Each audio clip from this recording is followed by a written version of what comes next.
But I mean, again, he doesn't know who Gabriel is, right? Because he didn't come from an Abrahamic faith. The people of Mecca were pagan. The Quran is mentioned, if this book was from other than God, they would have found in it many contradictions. If a book is without contradictions, that has no bearing on whether it comes from God or not. I've had phone books that are inerrant, but I certainly don't think God gave them. That we believe without understanding.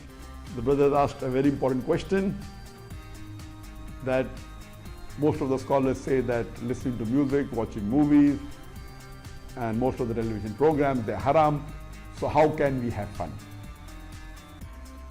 Let me tell you, brother, at the outset, that having fun is permitted in Islam as long as the fun is halal fun. That the standard narrative has holes in it. The Prophet tells us because Satan or the devil sleeps over our nostrils. Those who oversleep and not pray Fajr on time, Satan urinates in their ears. I really do think Jesus was crucified and that he really was dead and buried. He thought that he was a son of God in the sense that he was specially chosen by God. I think Jesus really did think he was going to be the Messiah, the future king of Israel. I mean, that is, after all, why they crucified him.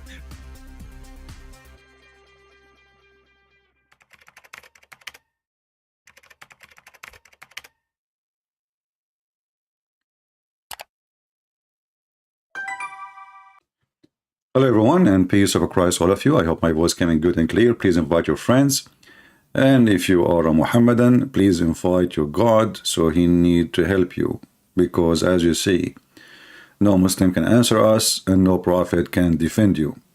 He's dead. What we can say, we are the Christians, we are the one who follow the living God. His name is Jesus, he is the Messiah, he is the Savior, and you got nobody. Even you Muhammadan are waiting for the Messiah. I feel sad for you. You are not even waiting for Muhammad. Today our topic is about the ancient God Allah. You know, through history, there is many, they use God or religion to control people, to control the crowd, kings, priests, bishops, whatever you name them, Christians, non-Christians, doesn't matter. Religion is always used as a tool in order to control. When God, he did not create a religion, and he don't want us to follow a religion. God, he wanted us to follow him. Not to follow a bishop, not to follow a man, not to be deceived, not to be controlled. Muhammad, even though he is mentally ill, but he got a very simple idea. If I say God said, who is going to discuss with me? If I say I said, they would discuss with me. So he said to himself, okay, I will say to them, obey the prophet in order to obey me. And then even if I say something stupid, nobody will dare to question. My Skype is open. If there is any Muhammadan would like to join us, feel free. Muhammad is a very famous person with his stupidity. I mean, this guy, he keep giving. He never give up being stupid. There is something the Muslims, they keep saying to us, that in Islam there is something called abrogated verses. If you ask them, what do you mean? Actually, one of you sent me an email. A Muslim said to a lady, oh, you know, the Bible is outdated, and Allah, he updated the books like software, you know. So he gave a book to Abraham, he gave a book to Moses, he gave a book to Isa, and then Allah, you know, he abrogated, you know. And here, this is remind me of how the stupid idea of abrogation, because you have to update. When we go to the Quran, we find nothing is updated. In fact, it's going backward. And not only that, they start kissing stones and worshipping stones and going around the stones and bowing in front of the stones. So instead of when somebody says to you update, what does that mean exactly? You know, the idea of updating, it can be like, okay, you know what, in the time of Adam, the children of Adam, they married their sisters. But God did not update his law. No, nothing changed, except at that time there is no other opportunity for the children to marry someone else. If there is other human being to marry from, no. So there was no law to update anyway. So even in that case is not the scenario. But we have an idiot, his name is Muhammad. He says something in the morning, he changed it afternoon. Why? Because he is practicing driving. You know, like when a Middle Eastern like me, he get the car first time driving. Yeah, you know, we do not need to read the manual. We do not need to understand the signs in the highway. The first 3, 4, 5 people we kill in the highway, we will learn after that. You know, that's how we do it.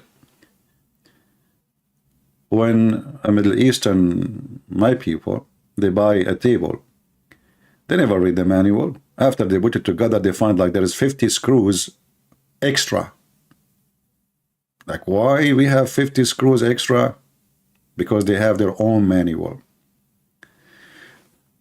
Muhammad is a person, not only he have 50 screws extra, he himself is a screw. And I challenge any Muhammadan to say I am wrong. And I challenge any Muhammadan to say to us that they are not worshipping the moon god. You know, if you remember, there's a famous person, he's supposedly Christian. His name is James White. I don't know what the last name mean. I mean, like James White, James. Like when I was learning English in, you know, like Mr. Brown. Why his name is Brown, which is weird. Mr. White. Oh, okay. Mr. Blue. All right. So anyway, so Mr. James White, he is so smart, he said that Muslims don't worship the moon god. Why? Because the Quran says don't worship the moon. And I find this idiot, who he called himself a Christian, you know me, I don't take a side. I don't care if he called himself a Christian or not, but he is a certified idiot. You know, there's a huge difference between worshipping the moon and worshipping the moon god. You see, the moon god is not worshipping the moon. You know, the people who worship the moon god, they did not call the moon Lah. They called the god of the moon Lah. And here you see how stupid idiot, he lost his hair, not because he's smart, but because he was using Clorox as shampoo, is teaching the Christians what the Muslims believe. Who of you here believe that the Muhammadan or people following the God of Abraham? Give me one. If you are a Muhammadan or a Christian who he think or he been taught that the Muslim, they worship the same God of the Christians. Do we have any? I will give you some time because I know it takes some time for my voice to go to you. You see, the God of Abraham is an almighty God. And when we say almighty God, it's mean almighty God. I mean, almighty is mean almighty. You know what almighty mean? That's mean all the might belong to him. Here we have a God. He says, how I can have a son if I don't have a girlfriend? You know, it's not only stupid answer. Like so Muhammad trying to be smart, supposedly speaking to the Jews and speaking to the Christians. And Muhammad, he went home and he opened his closet. How I can get them busted? How I can do? Huh? So Allah, he pray for Muhammad, but not to Muhammad, which is make a difference. Still Allah, he pray. So here you will see Muhammad is trying to refute the Christian, saying to them, how? This is not my dog. It's how in English. He is the originator of the heaven and the earth, which is nobody can prove to us. I mean, the originator of the heaven and the earth. He think that women, they have a sperm coming from their ribs. He must be the originator of Mickey Mouse. So he is the originator of the heaven and the earth. How can he have a children when he has no wife? And here you see that literally we are speaking about a God have nothing to do with the God of Abraham. I mean, what the heck is that? You see, we can measure this with Abraham, starting with Abraham. How Abraham can have a son, even if he have a wife, because simply his wife, she is very old, is that correct? He cannot. But did that stop the God of Abraham from giving Abraham a son? Are we following? Is that a problem for God Almighty, the God of Abraham? So Abraham and his wife, it's impossible for them to have a son. It is impossible. All of us, we knew that there is a certain age when the woman, she passed, that's it. You know, they don't make eggs. Very simple. And if there's no egg, you are wasting your time. So this woman, she is very old. The man is very old. You know, like I can live with the man because the man is still, he can, you know, depend in the man, you know. I remember my grandfather, he was 700 years old. Still, he was making babies. True story, by the way. We have no witnesses for it, but who care? You are in the Middle East. So the God of Abraham, he have no problem to do miracle. The God of Muhammad, la, he cannot have a son unless he have a girlfriend. And actually, the funny is the Muslim translation, they translated the word sahiba as wife, when in Arabic it says sahiba, which means girlfriend. I mean, even wife, he could not use it, sahiba. Allah don't like to be married. He want to have a sahiba. Ya sahibi. So here we notice that right away from the beginning, the God of Islam is a God of disability, with my respect to people who have a disability issue. But this is God. I mean, it's not, it's accepted for me, to you, any one of us to be sick, to get old, so we cannot move, we cannot do things. Me, I'm single man, I cannot have a kids without having a wife. That makes sense. But we are talking about God, so this God is giving us the excuse. I cannot give you a son. Hello, unless you give me a girlfriend. So I decided to sign Allah to a dating website. Maybe we can find him a girlfriend.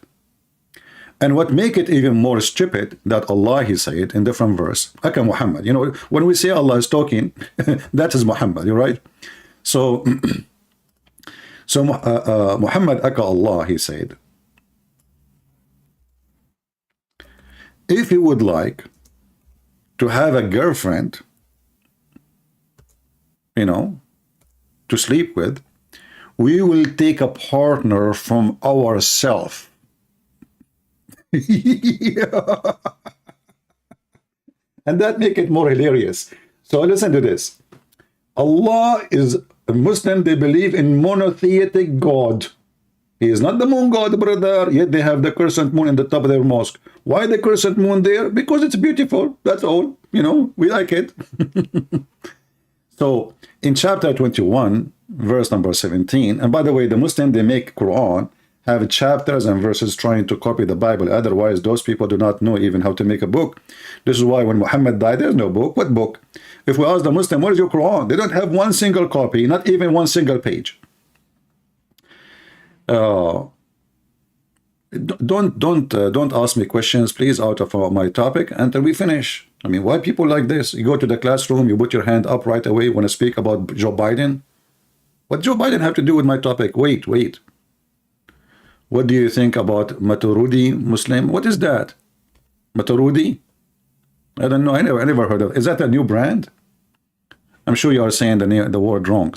So here, how have we intended to take a pastime, i.e. a wife or a son, etc.? I like it when the Muhammadan, they say, etc. What does that mean? A car?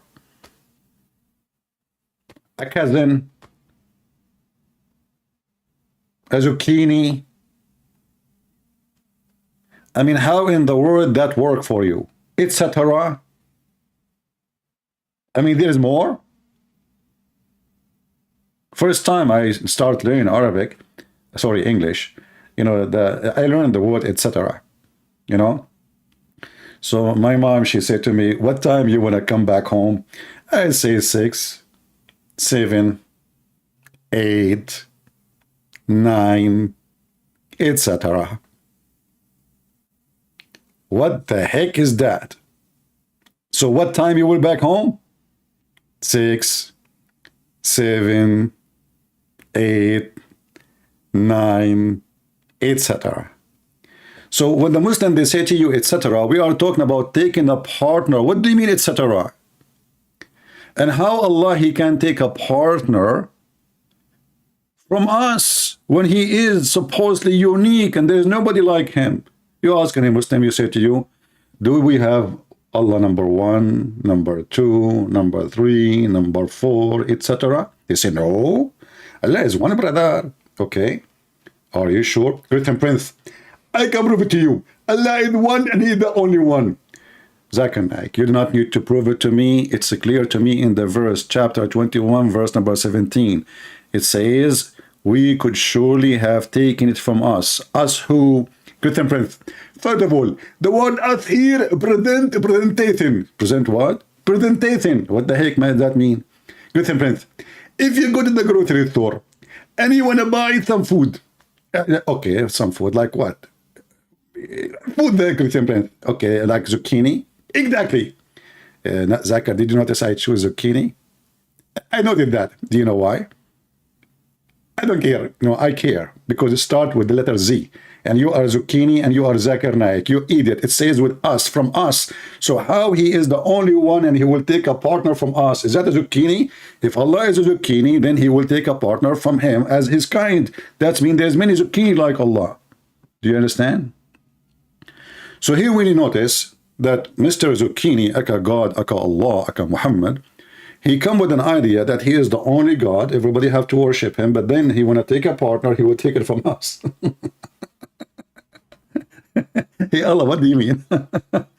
And until now, the Muslims are busy trying to explain. So you will find the Muslims saying, the scholars agree about, to disagree about what this verse mean. Like, what the heck is that mean? Etc. So we agree about to disagree. This is the agreement, you know? And this is why the Muslims, when they write a book or try to explain a verse in the Quran, they say to you at the end, disclaimer, Allah knows best. This is the disclaimer, you know, like Allah knows best. It's mean we get screwed. You know, we have no idea what we are saying to you. So if we wrote a book for you from the beginning to the end, 500, 600 pages, and you find nothing there, and you find that you are more confused after reading it from before reading it, simply disclaimer, Allah knows best. So the scholars who agree about to disagree about what the verse mean, proving to us that the Quran is made by a stupid idiot. It cannot be the moon god. The moon god is a fiction name. It's not exist. You know, in certain time, people who live in Europe in the cold areas, they worship the sun as a star we see every day. Those who live in the harsh desert where the sun is ugly, scary, killing their animals, killing their goods, their grass. So they like the moon because this is the time only they can even sit outside. This is the only time they can enjoy the time. So the moon god is what they like. Those who live in Europe, those who live in cold, they like the sun. They wait for it. They have celebration for it. Now we go and we see how we can prove that Allah is the moon god. Very simple. If you go actually to chapter 1, verse number 1 in the Quran, start from the beginning. And by the way, when we say chapter number 1, verse number 1, does not mean it is chapter number 1, verse number 1. The Muslim, they claim that they preserve the Quran of Allah. You ask them, is that the first chapter Muhammad received from his God Allah? They say no. So why this one is here? They say to you, the caliphate, he decided to put it here. That's a corruption. Even the Quran says that the one who changed the words from its location is doing corruption. So just moving things, right? Okay. Focus with me in the chat, please, people who they are here. Our chat is not for your chat. Our chat here for the topic. So if you are going to speak about different topic, I will send you free shipping and handling to the moon god Allah with no regret. Okay? So if you read with me here, it says, Bismillahir Rahmanir Rahim. Let us zoom in case you are not young like me. Next year I'm going to be 21. And maybe you have a short vision, so I'm going to zoom in for you. If you are young like me, it's okay, don't worry about it. You know, we sacrifice some time for those who have a bad vision.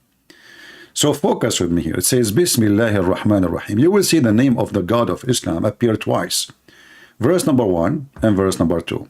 This is verse number 1. And this is verse number 2. But they look different. Anyone notice the difference? there's a good difference between them. The first letter is not there. Do you see it? The first letter is not showing in the second verse. There's like a stick. In Arabic, this is alif, which is coming from the Aramaic. Alif, which means A. A is alif. Alif is like the way you say it as a word. You know, like in the Aramaic alphabet, every letter it's have a name. You know, so when we say it by itself, we say alif, just to make it simple for you. You don't get confused. So if you notice with me here, the chapter 1, verse number 1, here we have this little letter here. Let us draw it for you.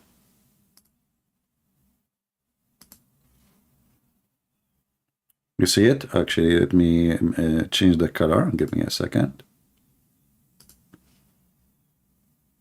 So here we have this letter, which is not showing in the second verse. Let us highlight the second verse. This is the word Allah. You see it? The reason for that, you can take letters out of any name if they are not part of the name. As simple as that, you know? And I think this goes for all languages in the world, maybe. So like there's letters we add. As an example, in English you say, the tree. The tree mean a specific tree. Al in Arabic present the, which is the same as the tree. But in fact, this is not about the Arabic, this is an ancient name. The ancient name itself, it was two words. Al, which is God, and La is the name of the God. So if you read the first name here, you will see it says Allah. Allah. Let us type it in the screen. Allah.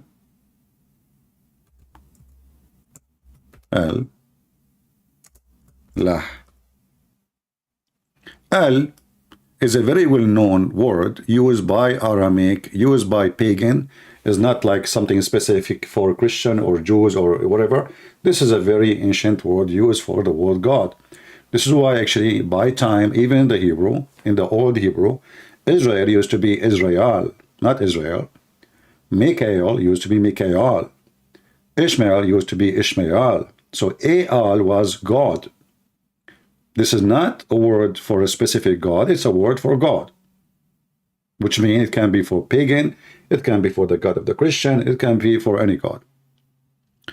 So Allah simply mean God lah. This is why we see in the first verse that is missing. Why? Because the second verse doesn't say Allah. The second verse says li lah. Li in Arabic mean two.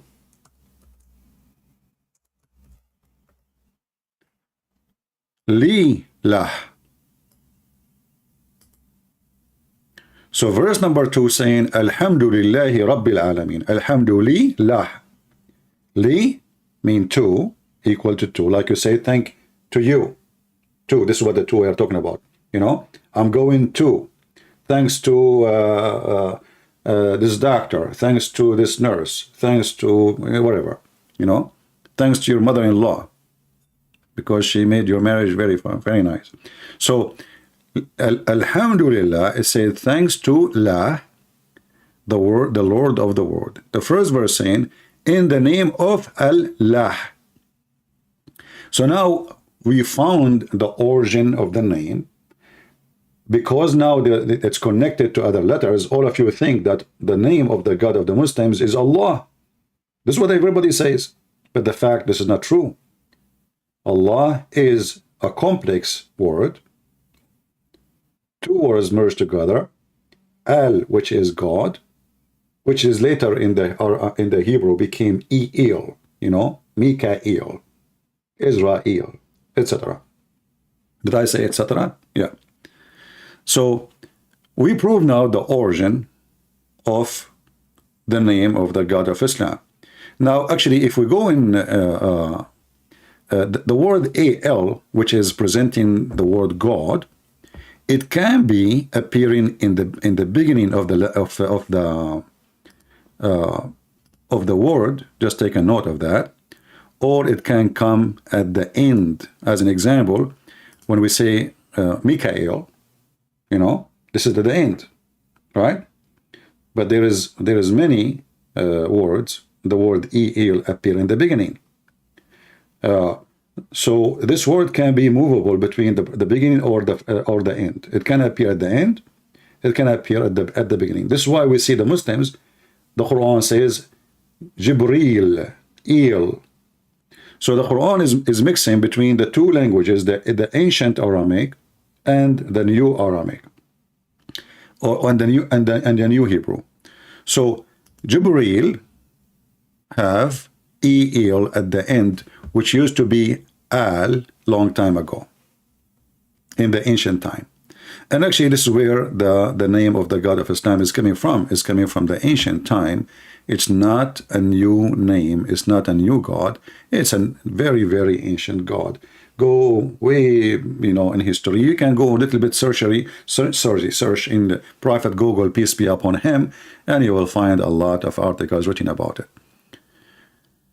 Now, if you go actually to other God, let us take a screenshot of this one.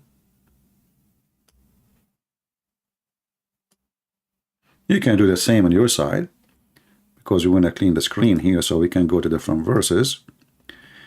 You will notice that the Quran speaks about God. His name is Baal. Do we know who is Baal? Who do not know Baal?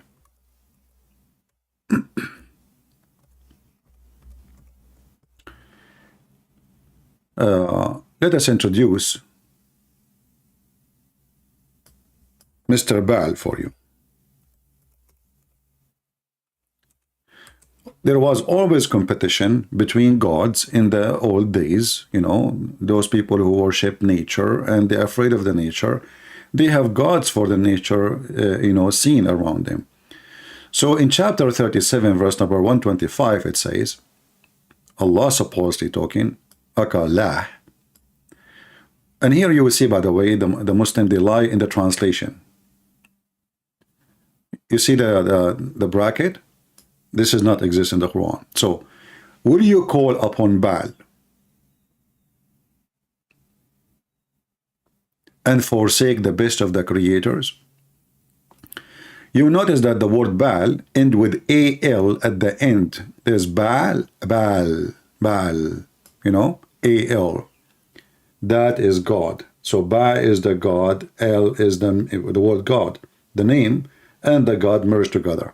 The word God and the name merged together. So what this verse is saying to us, that there is God, his name is Baal, he is good, he's powerful. But would you forsake Allah, the best of the creators? That means the Quran in this verse here says that Allah is a creator and he is the best of the creators, and there's many creators. You see, if you think about it, the one who made this verse is an idiot. Because how you are trying to convince people that Allah is the originator of the heaven and the earth, and then you say that Allah is the best of the creators. When the Quran speak about not to worship the moon god, Muhammad at that time, he lived between the Jews, not the moon god, the moon. He already lived between the Jews. And in the Old Testament, we have many statements, many verses against that. As an example, in the book Deuteronomy, chapter 17, verse number 3, 4, etc. Or chapter 4, verse 19. So the Old Testament speaking clearly about not to worship the moon, the stars, the suns, etc. Those who follow those gods are going to go to hell. Muhammad, he copied some from the Jews, but he forgot in the same time that he copied the Arab God in every aspect of this God, Allah. In certain time, Muhammad, he was trying to make himself sound like a Jew, act like a Jew, pray like a Jew, dress like a Jew, eat like a Jew. But when the Jews rejected him, Then Muhammad, he decided to wash his hands from anything have to do with the Jews, and he went back to his roots, which is Allah, the moon god. You ask the Muslim, they will say to you that Muhammad, he was praying in the direction of Jerusalem. And we ask them why? Why he want to pray in the direction of Jerusalem? Did Allah say to him, pray in the direction of Jerusalem? No Muslim, they have no answer. And then suddenly Muhammad, he switched to worship the God Allah, praying in the direction of the Kaaba. But if we do a little investigation, we will find that the one who made Muhammad switch the direction, or the one who gave him the idea, it was Umar ibn Khattab. Umar, he created tons of verses in the Quran, including the hijab. So if we go to the hadith here, hadith is what Muhammad said or his companions, and Muslims, they follow hadith more than the Quran.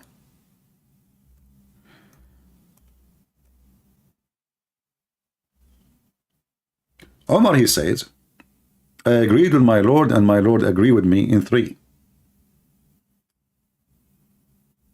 Actually, they are more than 10. Some they say even 20. What Allah he agreed with him upon?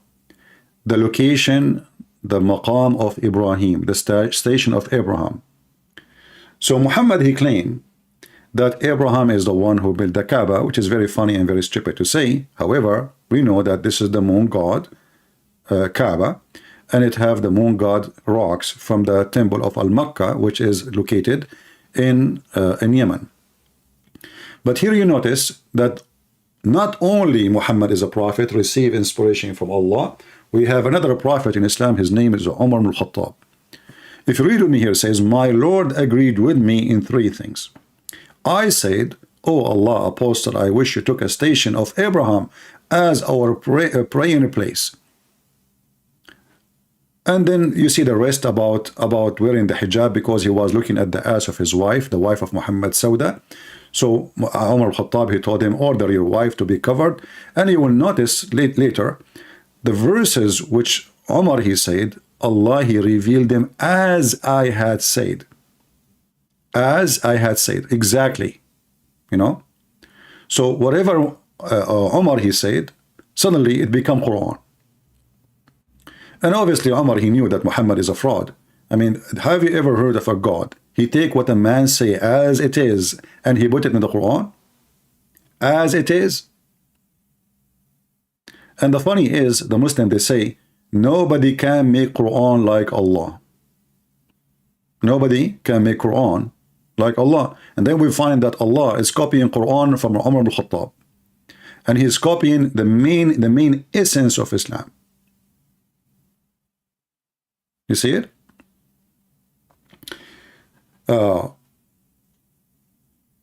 So the station of Abraham, according to the Muslims, is why they pray. So they will say to you, well, how we are worshiping the moon god, and we are praying to the station of Abraham. But then we ask ourselves, if there is any reference in the world exist for the Jews. You see, the Jews and the Christians are not too much in love, you know. I mean, there's a long history of enmity between both, if we can say. So how come the Christian and the Jews agree that Abraham never went there?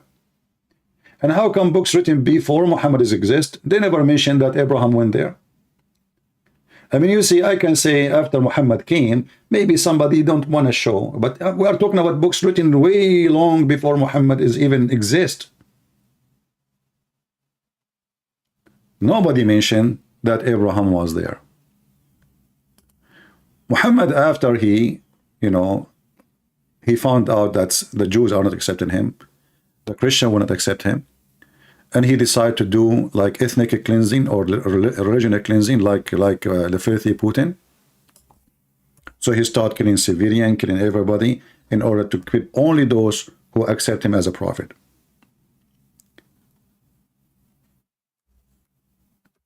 If you remember, he said, if I become victorious, I will not let anyone live except, especially the Christian and the Jews. I'm going to kill them all. I will expel them or kill them. So if I am victorious, I will not allow anyone is a Christian or a Jew to live in the Arabian Peninsula, except Muslims. And this is why I find that Putin, he is too much in love with Muhammad, and he like to be a criminal like him. You know, this is why he's trying to kill as many as he can from civilian. They kicked his ass in Ukraine. His army ran away. Kadyrov, he ran away like a puppy with his show-off TV station army. And then suddenly, Putin, what he do? He seek revenge by bombing the civilian. Very, very normal behavior from a filthy person like Muhammad, like Putin. Going back to our topic, Muhammad, who worshipped the moon god, as you see, the Christians and the Jews rejected him. Actually, Muhammad, he said, if only 10 Jews, only 10 accepted me as a prophet, the whole Jews will accept me. So the Muslim here, they added between two brackets, the prophet said, had only 10 Jews, between two brackets, they says, among their chief. You stupid idiot, what chief? What chief? The prophet said, only 10 Jews. He didn't ever mention the chief. But they want to tell you how we can fix this issue. Not even 10 Jews accepted Muhammad. Not even 10 accepted Muhammad. Here you need to ask yourself why. The answer is very simple. Muhammad is a pagan man. He's worshipping the moon god. And he failed in every aspect of what he claimed to be a prophet. If you go in the Quran, you will see people, they keep saying to him, how come you don't have just one sign? Just one sign. Can't your God make one sign? I mean, we are not asking you for 100. Just one. We will find this all over the Quran. And we cannot find anywhere in the Quran Muhammad making a miracle. The Muslim, they say to you, oh, the Quran mentioned the moon splitting. The Quran never even mentioned that Muhammad did a miracle, including that chapter. Go read it. Actually, that one is additional proof that Muhammad is a fraud, because the same chapter says Muhammad had no miracle. If you read what the Quran said about Muhammad, he failed. As an example, chapter 6, verse number 37, chapter 10, verse number 20, chapter 13, verse number 7, chapter 13, verse number 27. All what they are saying, you know what? Just a sign. Just a sign. Like one sign. This God, this man, he claimed that he is sent by God. Can't he give us a sign? One miracle? Look what the answer was. And the disbeliever says, why not a sign sent down to him from his Lord? Allah said to Muhammad, you are only a warner. Did you see it? So a warner, he should not have a sign.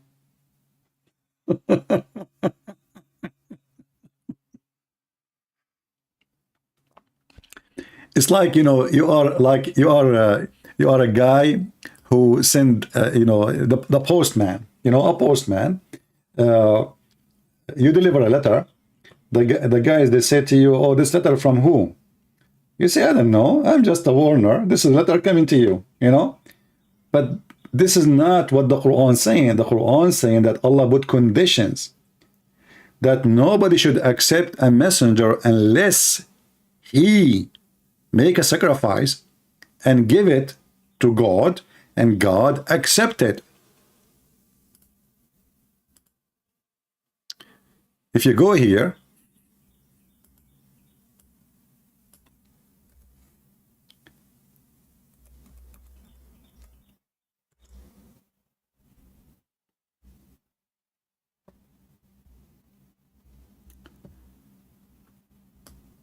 chapter 3, verse 183, between two brackets, those Jews who said, verily Allah has taken our promise. For sure, the Jews did not say Allah, they say our God, not Allah. Surely Allah, verily Allah has God has taken our promise not to believe in any messenger unless he bring us an offering, which is the fire will come from heaven and shall devour. Say, now Allah is answering them supposedly, Verily there come to you messengers before me with the clear signs, and even with what you speak of, why you did then kill them if you are truthful. Here you see Muhammad is getting screwed. What is the answer why he don't have a sign? Well, before me there is many messengers, they come to you as you are asking, but this is not what they are asking. The stupid Muhammad, he forgot that he just confirmed that Allah, he made a condition. Read carefully, it says, the Jews said, verily Allah has taken our promise not to believe. Muhammad, the idiot, he did not say, oh, Allah did not ask you for that. He confirmed it. So how Allah, he made him promise not to accept a messenger unless he have a sign, and then Allah, he said to them, well, I sent you before, you did not accept them and you killed them. And then we asked the Muslims, can you name for me one messenger of God the Jews they killed? Any Muslim can name for me the messenger of God which the Jews killed? Any Muhammadan? What now? You will say Jesus? Hey Abdul, any help? Allah is in trouble. Huh? Which one? The prophet, or it says here many of them. You see, it's not even one. You kill them. You kill them. Do you see it? It says kill them. Not one, not two, not three. So who is the messengers who the Jews killed them? If the Muslim, they say Isa, well, that will get Muhammad busted. And still that will not fix the problem. Because according to Quran, Isa was not crucified, right? So that is stupid. Secondly, even if they say yes, it says them. Who? Like who? Name them. You know, this God in the Quran, he have time to speak about the ant speaking to the other ants. She told them to hide because Solomon is coming. He will crush you, but he don't have time to tell us such an important event. The Jews killed many prophets. What their names? So Muhammad, because he have no ability to make a sign, he is a false messenger. He have a false sign. He have nothing. And then we open the books of hadith. We will find tons of miracles. As an example, Muhammad, he converted the lizard to Islam. There's a hadith says that when Muhammad, he walked, the trees say, Assalamu alaikum.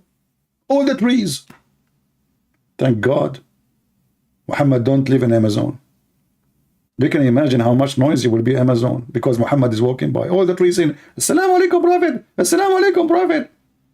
Rocks, they say Assalamu alaikum. So, you know, if Muhammad is really a prophet and those are true stories, then the Quran should say, well, here we go. You know, Muhammad have tons of miracles. Are you blind? But the Quran confirmed that Muhammad has zero miracle. And the only miracle, Allah supposedly, he asked the Jews not to accept any messenger except the same miracle of Abraham. You remember? The same miracle of Abraham.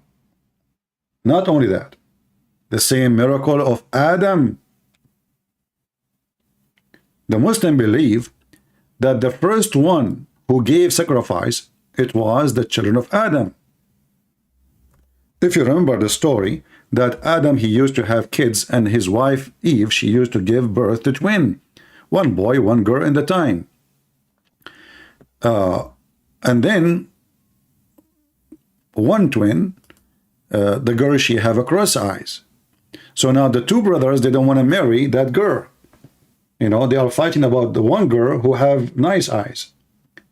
This is according to the Muslim story. Don't ask me. Don't tell me where you got the story from. Muhammad, he come with a lot of stories. So now both of them, they don't want to marry the one have a cross eyes, and they want to marry the women or the girl who have nice eyes. So how Allah, who is going to decide who is going to marry this girl? So Allah told Adam, tell them to give a sacrifice, and the one I send the fire to devour the sacrifice is the one who will marry that girl. So this is something Allah He practiced all the time according to Muhammad. And here you see how Muhammad is mixing between the moon god and the God of Abraham. So, and this is what make it confusing for many. How we say that Muhammad is worshiping the moon god, and then we find Abraham, we find Moses, we find Adam, we find what a lot of names. Simply all of Islam is a story in names. This is why if you ask Muslim what Adam mean, they do not know. What Abraham mean, they do not know. Okay, what Isa mean, they do not know. Okay, what Moses mean, they do not know. Why? For Muhammad, when he moved and he lived between the Jews, he started learning stories. So he started merging the stories of the Jews into his cult or his pagan religion, worshipping the moon god. And that what make it very confusing for some naive, especially in the West, who they think really that Muhammad is a prophet and he worshipped the same God of Abraham. And not only that, you will see many donkeys, sadly, including in our churches, teaching your kids that the Muslims are from Ishmael. When the Bible itself, if you go in the Old Testament, you will see that the Bible says that the mother of Ishmael, she took her son and she married him to an Egyptian woman. So you ask those idiots where they got this from. How in the world you come to the conclusion that Ishmael is the son or he's the father of the Arab, when the Arab was exist before Ishmael? Stupid people. What we can say? Copy paste. Now,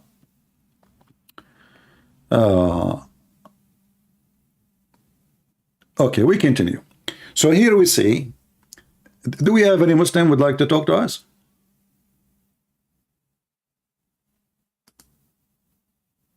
We have a person, he called himself Hamza. Let us see, Mr. Hamza.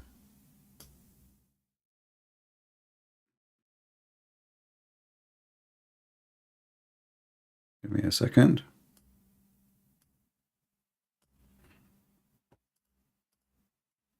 All right, we are calling Hamza.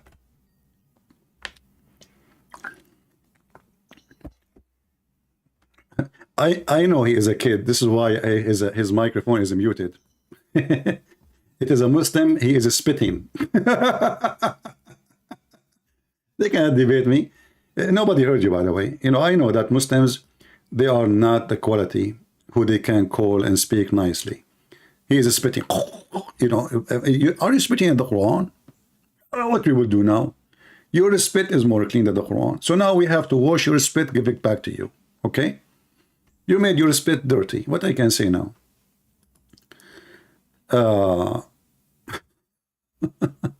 They cannot debate me. So he's spitting. You are really powerful, man. Your spit is so powerful. You remind me of the story of your God Allah, where he said that the reason we have a belly bomb because Shaitan, he want to spit at Adam, but he did not hit his face, he hit his belly. And this is why we have the belly bomb. I mean, scientifically explained. It's true. It's true story. Prophet Muhammad, he knew everything. So the reason many people are confused about this, because the thief Muhammad, when he lived with the, Muhammad is a person who changed to adopt. If you go in the Quran, you will see Muhammad even claiming that those who worship the stars, the Sabian, anyone believe in Allah is going to go to heaven, including the Sabian. But the Sabian, they worship stars. They believe in creators. They believe in many gods.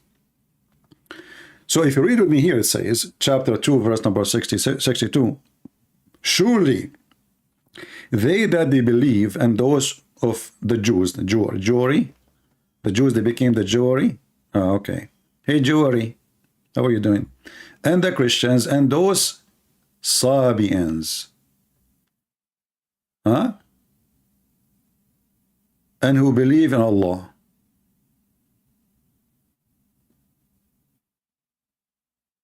Do you notice with me how Muhammad here? Muhammad is like when an American politician is going for election. He is trying to get as many votes as he can. So Hindu is okay, Christians is okay, Buddha is okay, homosexual is okay, atheist is okay, all of you are going to be saved, no problem, just believe in me. So now Muhammad here, he added the Sabians, which everyone knows that those people, they really truly people who believe in Allah, not the Christians. The Sabian, they believe in gods in ranks. If you remember, there's a book, it's called Kanza Rabba. Kanza Rabba, let me see if we can open it for you.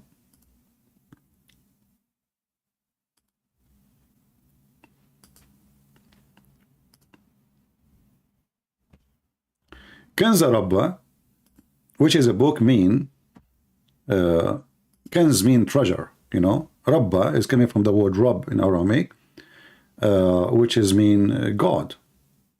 So the treasure of God. Let us see if we, I don't know, because I formatted my computer not long ago, so I don't know if I still have it. Kanza Rabba, maybe I don't.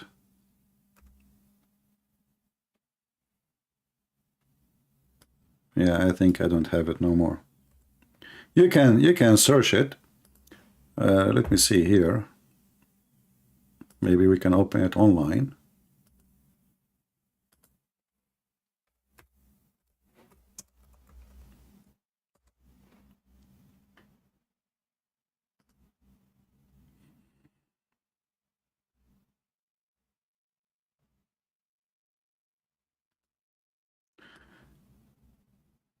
Yeah, actually here, I want like, I prefer to have the book.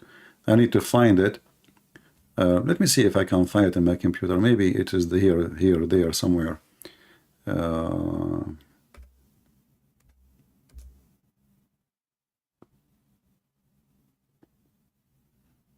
No.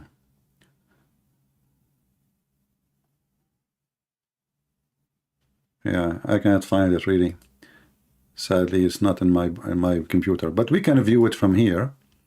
Let us see.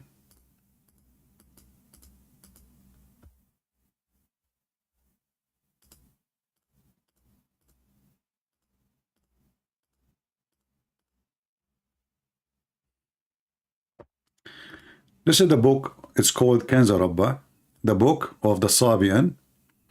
And if you go actually check out what the Sabian they believe and what they practice, you will find Muhammad, he copied a lot of things from them. Actually, the Sabian, they believe that the God of the Jews, Adonai, is the devil. Why? Anyone knows why? What is the reason why the Sabian, they hate the God of the Jews? Adonai is the God of the Jews, who is the devil. Why? Because he is the one who killed and destroyed the army of the Pharaoh. The Pharaoh himself, the Sabian believed the Pharaoh himself was a Sabian. Sabian, they used to be one of the major religions in the Middle East. Very popular. And actually even the moon god temple, which is in Mecca, Al-Makkah in Yemen, is built by the Sabian. So this is the book of As-Sabian, as you see in the front of you. And you will notice how Muhammad, he copied very much, even the way he say things from them. You know, Kanza Rabba, هو الحي العظيم البصير القدير العليم العزيز الحكيم وهو الأزلي القديم الغريب عن أكوان النور. So you will notice, anyone who speak Arabic, you will notice right away that it's the same way of speaking, and Muhammad even copying exactly same words. So you will notice here, as if you are reading Quran, like if you are a person who do not know Quran, you know, you not know what you are reading, you think this is Quran, this is really Quran. So Muhammad, when he promised the Sabian to be in heaven, you need to ask yourself, the Sabian, they believe that the God of the Jews as the devil. So how the God of the devil, I mean the God who is the devil is the God of the Jews, and the God of the Sabian both suddenly became same one God? It doesn't make sense. In the book of the Sabian, it says that Adonai, the devil, he ordered his followers, the Jews, to do circumcision, an act of evil. So for the Sabian, circumcision is an act of an evil coming from the God Adonai, who is the devil according to them. And then Muhammad, he copied that devil teaching from the Jews, which is supposedly the circumcision. Now, for sure, Muhammad, he have his own stories, that as an example, that when Abraham, he did circumcise himself, he did it himself by using an adze, which is very normal. I'm assuming at that time, excuse my language, that Abraham, his private part was very long, and there's no way Abraham will miss. I mean, if the tip of it is maybe a couple of 100 centimeters, so there's no way. You need an adze, you know, you need an adze, you know. I don't know if you know what adze is. So Muhammad, he have a lot of stupid mixing between religions, and he kept the name of the God, Allah, the one God, and now he is bringing the Sabian, he is bringing Abraham, he is bringing the Christians, he is bringing the Jews. All of this is mixed together in a new religion. It's called Islam. So Islam became like the most funny, silly mix, but even between the enemies, like the Sabian who hate the God of the Jews, who he destroyed the army of the Pharaoh, suddenly is the same God. He is the God of the Sabian and the God of the Muslims. But we have actually way more proofs that Muhammad still he is in his root as a pagan person.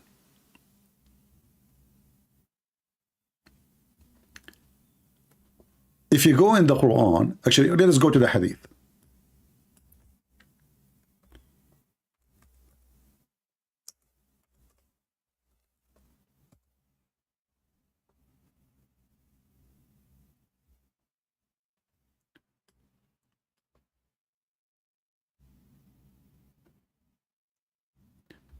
Where the sun come from? The sun is the enemy of the God of the of Muhammad, and Shaitan is in control of the sun.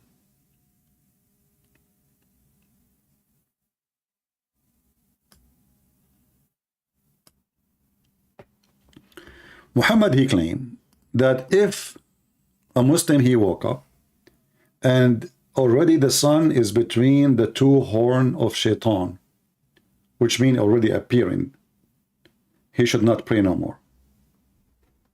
If we ask the Muslims, why? No Muslim can answer.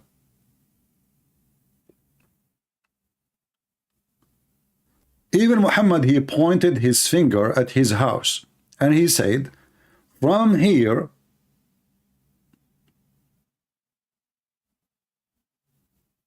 the horn of Shaitan, the sun, is going to come. Let me find you more hadith which can be more helpful for our topic.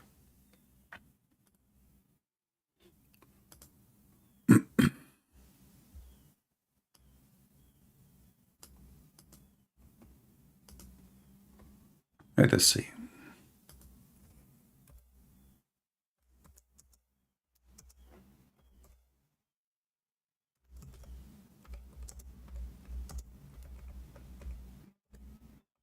And you know, if we can't find any Muslim can answer about this, I will be happy to hear his answer.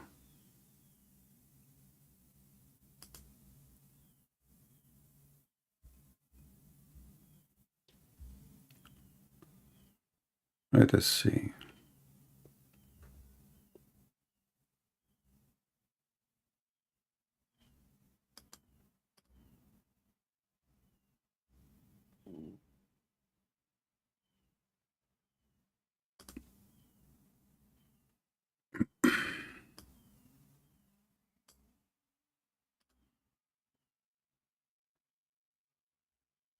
Okay, this website is not responding.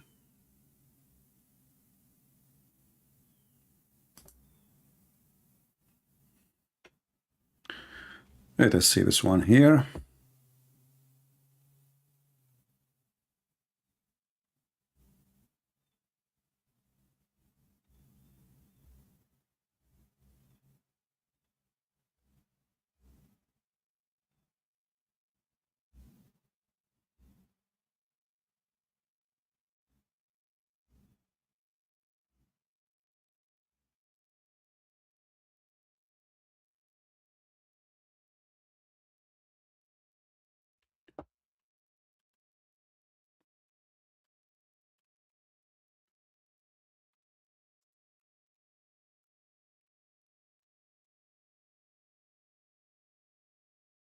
Let's see, where is one?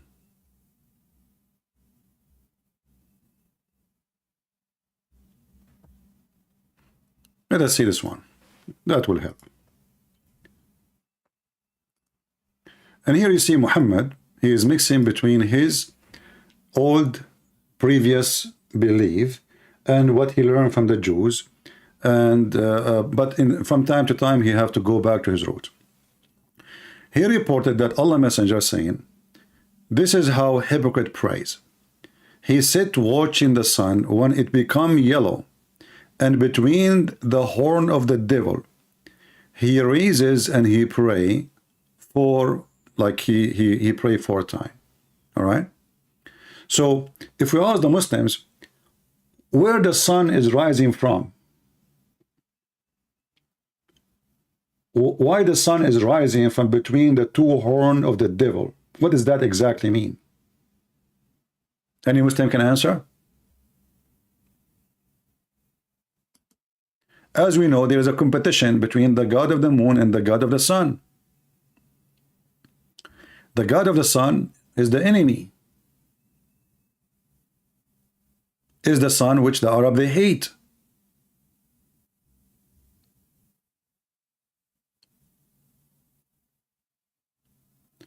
All the evil the Muslim they will see is going to come from between the 2 horns of the devil, where the sun is coming from.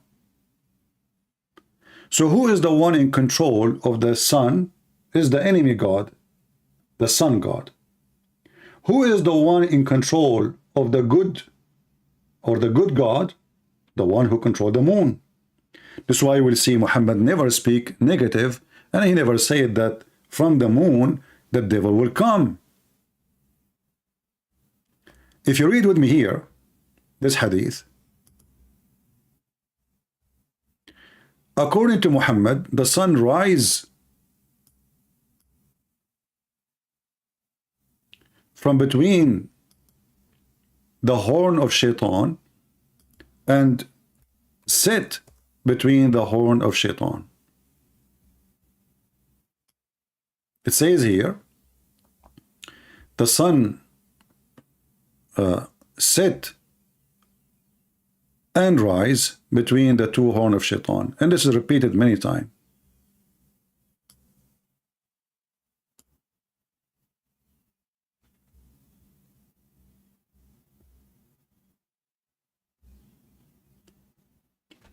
This is an old belief the pagan Arab they believe in, because they hate the sun. The sun is their enemy, is the one who killed their crops, is the one who killed their animals, is the one who killed them with thirst, no water, no rain, heat. The moon is the nice one who they always sit and enjoy the time, saying poetry, looking at the sun. And then we will find in the Quran the following, that Abraham himself, he worshipped the sun and he worshipped the moon.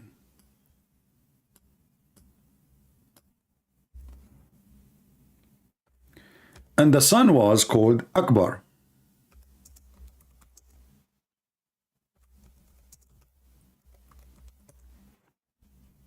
Chapter 6, verse number 78. When he saw the sun, supposedly this is Abraham. So in verse number 77 or 76, you can read it from 75, that Abraham, he saw, he is looking at the sky, looking and wondering, So he saw the moon. So he liked the moon. He said, "This is my God." And then when the moon disappeared, he says, "I love not those who disappear." Verse number 77, actually, sorry, here, verse number 76 is about planets or stars. We do not know what they are. Verse number 77, he saw the moon. Same, the moon disappear, so I don't like those, who disappear. So he worshiped him for some time. Then he saw the sun, and then he said, "This is my God, this is Akbar." You see, the Muslim, they translate the word Akbar as a greater, but Akbar does not mean greater, really. Why? Simply, in Arabic, there is a way to use the language. Akbar can be even about age. It can be about value. It can be about size. It can be about as we said, like value, or even about influence. Many meaning. But here we are talking about planets and stars we see in the sky. Why only this one he called it Akbar? Does the sun even look really bigger than the moon? No. It doesn't. And we are talking about seeing by the eye. The moon is way more closer to us, so the moon will look even bigger. The more close you are, the more bigger you will look. So when he saw the sun, he says, this is my God, this is Akbar. And this is why I understand where the word Akbar coming from. The Muslim, they say Allahu Akbar. So Muhammad, what he did, he decided to spread his religion. He brought the Sabian, the Christians, the Jews, and even he took the stones from the Hindus. So let us make a religion, have all gods. The moon god, Akbar, in one religion, Allahu Akbar. In Arabic, wa mean and. Allah and Akbar, not Allah is great as many they lie to you. You cannot find in Arabic language anyone who can prove it to you, Allahu Akbar. Because if Allah, you see the Muslim, they say to you, you cannot compare God to anything. Akbar is a name of comparison, like you are comparing between two. So like I say, this apple, Akbar from this apple. This car, Akbar from this car, which means bigger. You know, I can say this house, Akbar from this house. So in order to use the word Akbar, I have to compare between two from the same kind. So Akbar doesn't fit to be next to the name of the God of the Muhammadan, because he's Akbar from who? Can God be compared to his creation? That would be funny. So imagine I say Allahu Akbar from me. And who am I? And nobody. I mean, we're talking about God who created the heaven and the earth. So how you compare him? And the Muslim, they say you cannot compare God to anyone. So how here the word Akbar appear? As you see, it's comparison. Even in the verse here, it's about comparing between two. Even when the Muslim falsely translate it as a greater, not great. You see, let me show you the word in Arabic here. You can compare it to any word. The Muslim, they write the name Allah, Akbar. Let me zoom in. So why in the translation says greater, doesn't say great?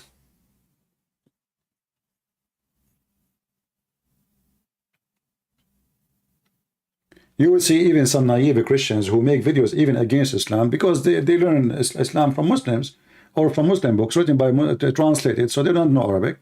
So they say, oh, Allahu Akbar mean God is great. But Akbar does not mean great. If we will use it as a great, mean a greater, then the sentence is missing. You have to continue. Greater than what?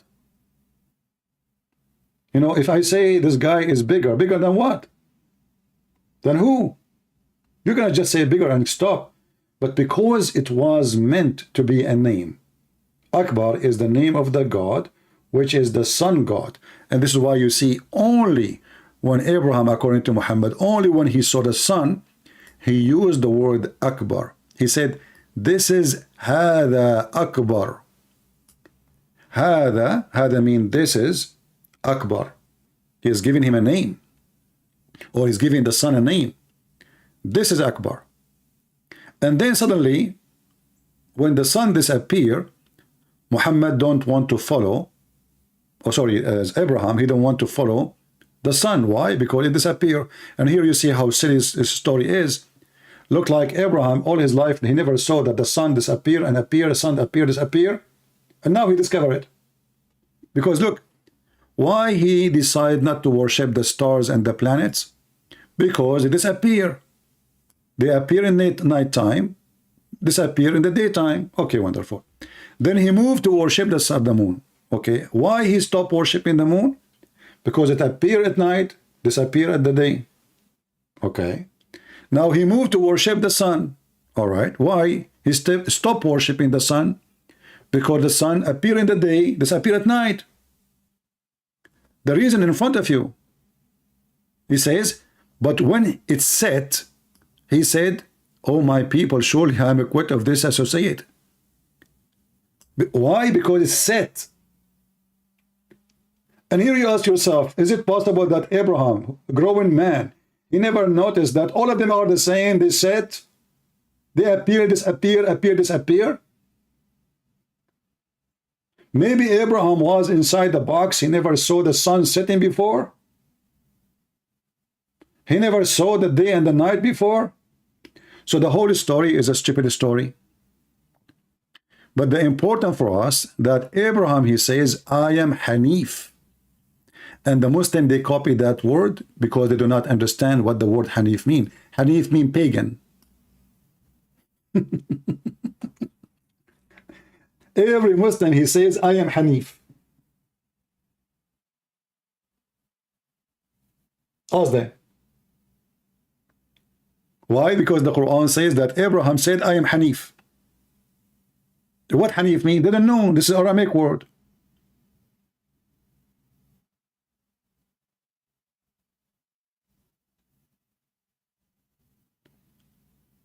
So the Muslim, they start saying, we are Hanif. And I am not min al-mushrikeen. But look what happened here. He is not from those who associate with God. Which God?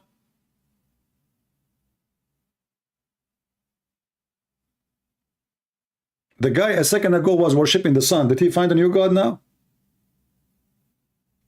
And you will notice here how silly this story is, because it is Abraham who decided to follow the stars, not following his people. He decided. He saw the moon rising. He said, this is my Lord. You see, it's not his dad said to him, we worship the moon. Let us worship the moon. No. It's not his people. They saw the stars. According to Muhammad, it was the decision of Abraham. And then his people, they debate with him. He says, I turn my face to him who originated the heaven and the earth. Okay, who?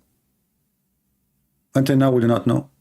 And then his people dispute with him, and he said, do you dispute with me concerning God? Translation is false. In Arabic it says, concerning Allah.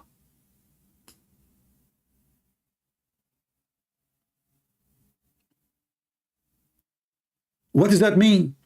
That means the Sabi'an, they worship Allah. You see, if you change the translation, let us change it. Let us go to another idiot.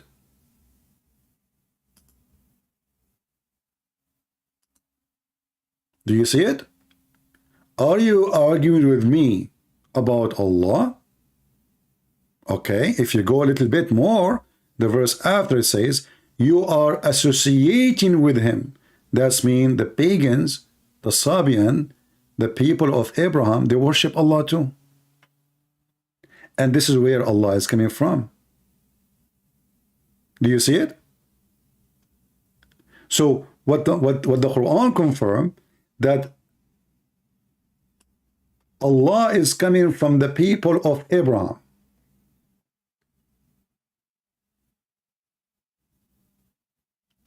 But the people of Abraham, they worship stars. So how they worship stars and Allah is their God too? Because simply, He is the moon God. He is one of them. He is one of those gods who they are located in heaven, controlling planets, stars, everything. Everyone in charge of something.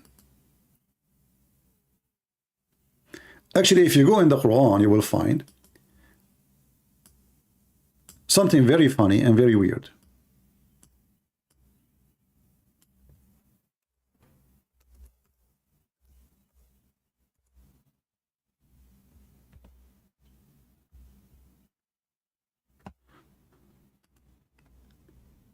The moon god is the one who controlled the moon.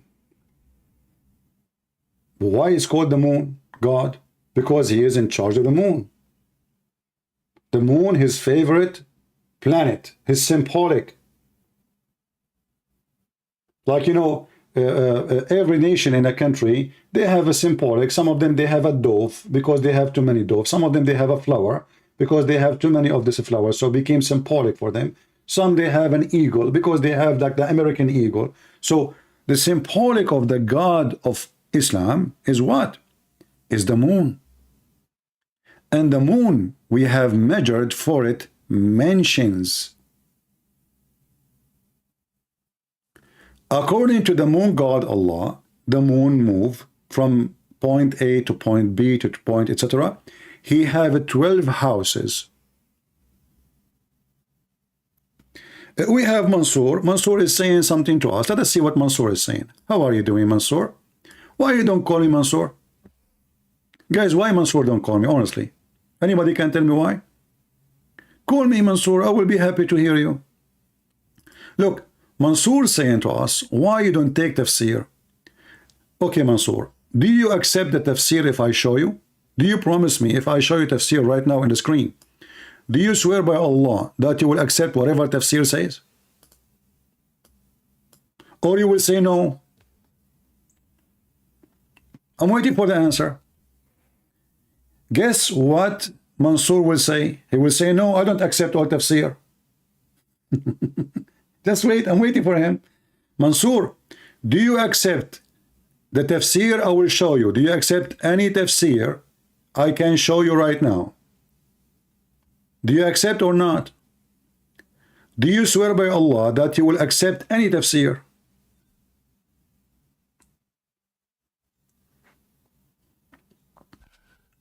Mansour now is taking a hike.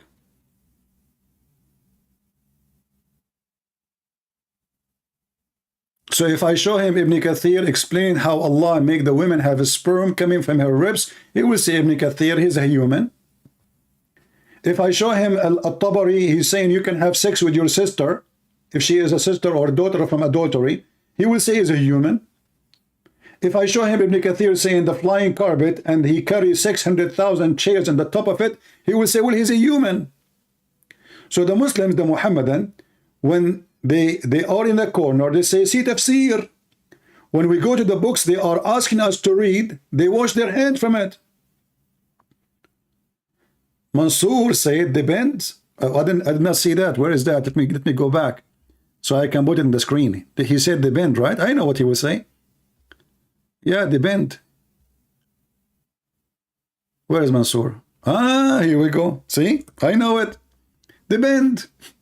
Well, my friend, if you have a religion of based on depends, that is not a religion. I mean, have you ever heard of such a religion? Mr. Depend in control? Depend? No comment. Mr. Mansour, he put us in the corner. Depend. I mean, it's obvious. So what we do? Depend. If we like it, we agree. If we don't like it, if it's embarrassing, we say we depend. So a second ago, you asked me to show tafsir. A second after, he says depend. I don't want to give interpretation myself. Why you don't call me and give me the interpretation? Go ahead. Mr. Depend. So do you see why this is not even a religion? Have you ever heard of a religion? People cannot even understand their book. Do you accept all Bible interpretation yourself? First of all, my friend, if the Bible need interpretation and we cannot understand the Bible without interpretation, that's mean we do not understand the Bible, and that's mean God, he failed. Interpretation is made for those who have low knowledge, not those who have knowledge. So somebody, he don't have time to study, he never been in school, so he read, he don't understand, he don't know the background, he don't know the history. This is why interpretations exist. But you Muslims cannot understand a word, even the simple one. And when we show you the interpretation, which is supposedly made by your scholars, you say, we don't accept them.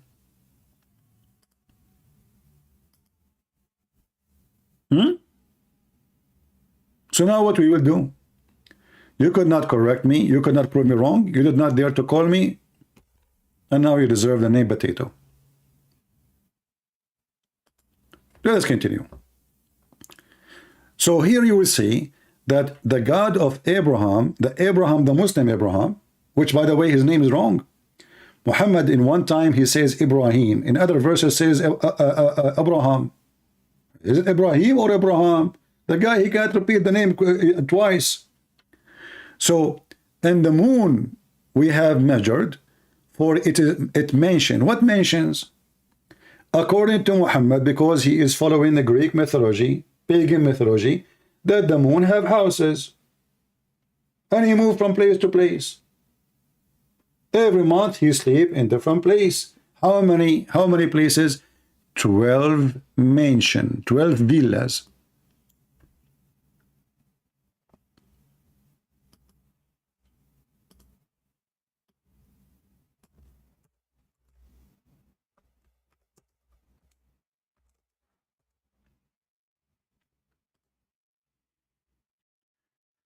Not only that, do you see when the Muslim, they say to you that in the translation it says, verily the number of months with Allah is 12 months?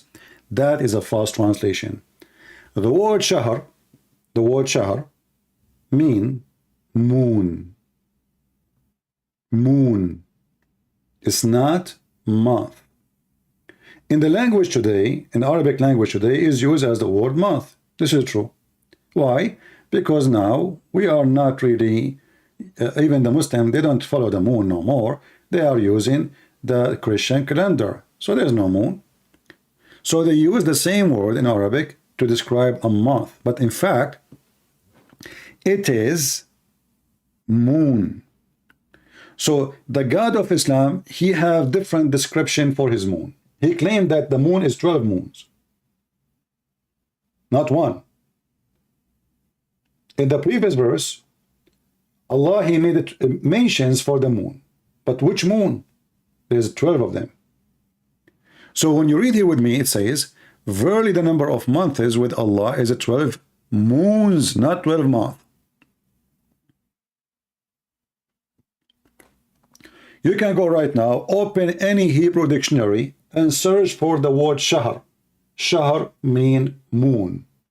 Shahr in Aramaic, in Arabic, in as I said, in Arabic today it's used as a word month, but shahr mean moon. How we can prove it?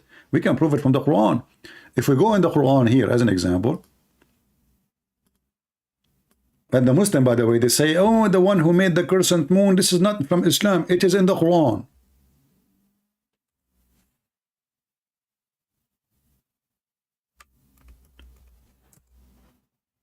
It is from the Quran.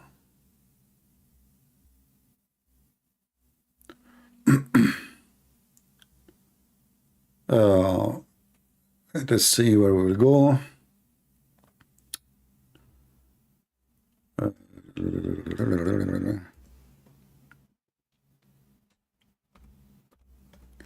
All of us, we knew in the month of Ramadan, the Muslim, they wait for what? Anyone can tell me? What the Muslim wait for? They wait for the moon. Which moon? If you look at the translation in front of me, you will see here something very weird. Whoever of you witnessed the month, how you can witness the month? What does that mean? Can we skip it, not to witness it? You know what I mean? You know, witness is about you being presented there in the time of the event. What do you mean witness the month? Obviously, this is false translation. In Arabic, it says, فَمَنْ شَهِدَ مِنْكُمُ الشَّهْرِ. Those who saw the moon, which is in a certain way, and we will show you what way it is. So this is here Aitani translation 185. Let us switch different translation. Let us see Hilali.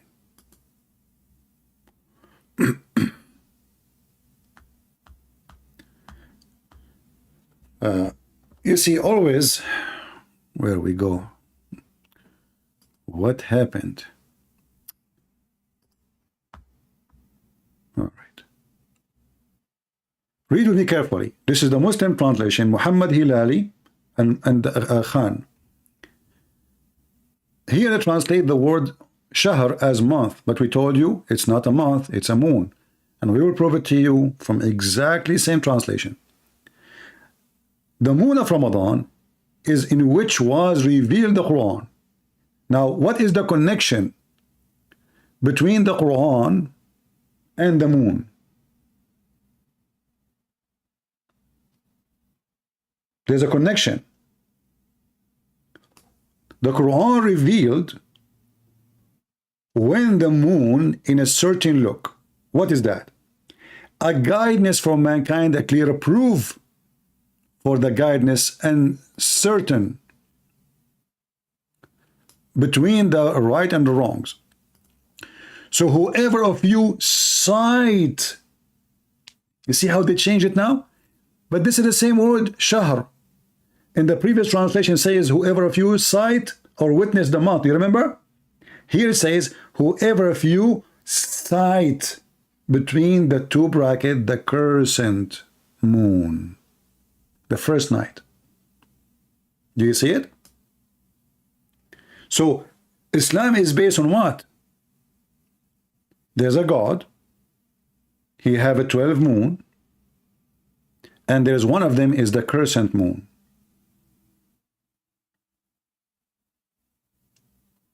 And this crescent moon is the sign of Allah. Whoever of you witness by sighting, you have to sight it by eyes, the first crescent moon, that is the moon of Ramadan, not the month of Ramadan. Do you see it?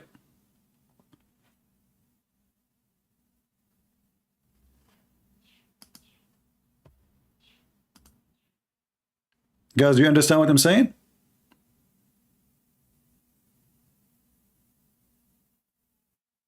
So whoever of you sight the crescent moon, the Muslim, they deny, they say, oh, this is the caliphate, he put it there, this is have nothing to do with Islam, the crescent moon. The crescent moon is not the symbolic of Allah. Allah himself, he chosen the crescent moon to be his sign, to start fasting for him. It's in the front of you. So the word shahr does not mean month, as the Muslim translate here. And here you see the hypocrisy. Why they translate the word shahr here as month, and then he translated as crescent moon? Because both words is the same word. Look, this is the word shahr here, and this is the word shahr here. So how you translate the word once as month and once as moon, specifically crescent moon? Let us move it here, hold on.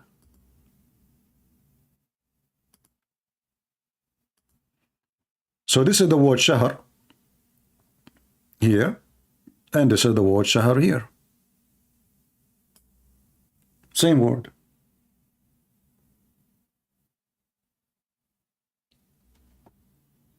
In the same translation, the first word shahr translated as month, the second word shahr translated as crescent moon. For it is the crescent moon.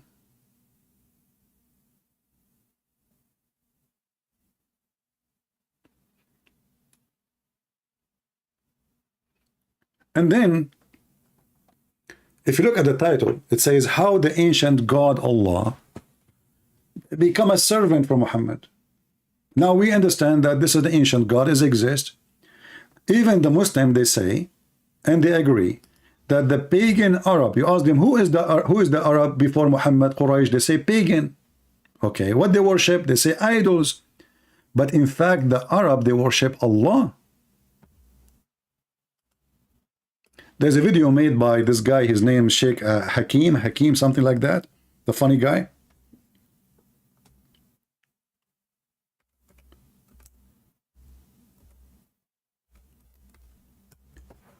You will find that the word mushrikun or mushrikeen all over the Quran.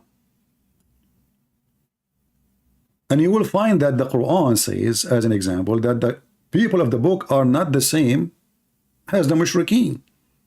But in different verse, Muhammad, when he gave up from them, he called the Christian mushrikeen too. Mushrikeen mean those who worship somebody beside Allah. Read carefully with me here. Neither those who disbelieve among the people of the scriptures, between the bracket, the Jews and the Christians, nor al-mushrikeen. What the heck are mushrikeen? How? So now the Christian and the Jews are not the mushrikeen. So who is the mushrikeen? Muhammad people. And Muhammad was one of them. Why they are called mushrikeen? Because they believe in gods beside Allah. Who is those gods? It's just to get close to Allah, which means those are small gods. They pray to them so they can get close to Allah. That's all. Allah still is the biggest God for them. So Muhammad is still the pagan before Islam, and after Islam nothing changed. They believe in Allah before Islam, the Arab. They believe in Allah after Islam, nothing changed. So what Muhammad did?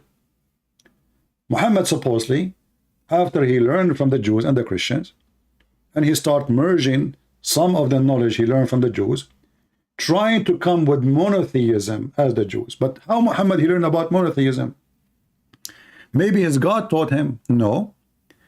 Even Muhammad himself, he get himself busted.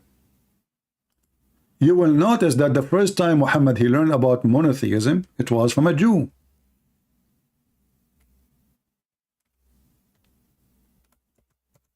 Once a Jew, he came to Muhammad and he said to him, you are a mushrik, you are a pagan. Read carefully, this is not me saying that. And this is sahih. What make it more horrible, this is all is authentic. A Jewish man schooling the pagan Muhammad about who is mushrik, how to worship the one God. So as we see in the story here, it says, let us read one of them.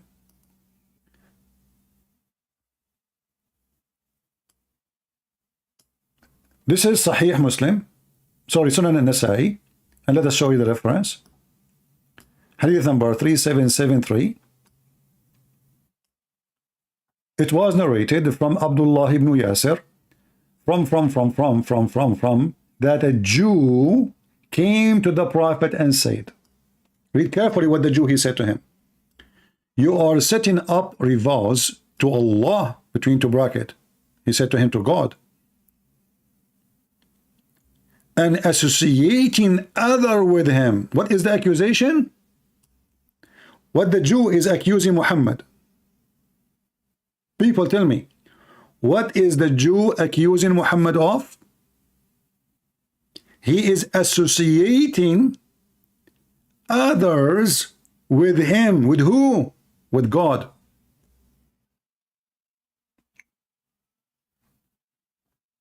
How? He said to him, you say whatever Allah wills, and you will. And you say by the Kaaba. Until that time, Muhammad, he is teaching his followers a wrong statement, which is shirk, which is pagan statement. A Jewish guy walked by, he said to him, Habibi Muhammad, Habibi, what's wrong with you, Habibi Muhammad? Habibi Muhammad, you are a mushrik, Habibi. You are pagan, Muhammad, Habibi. You stone, Habibi. You will notice that Muhammad, he did not argue with the Jew, says, no, you are wrong. Muhammad, he ordered his followers to do as the Jew he said.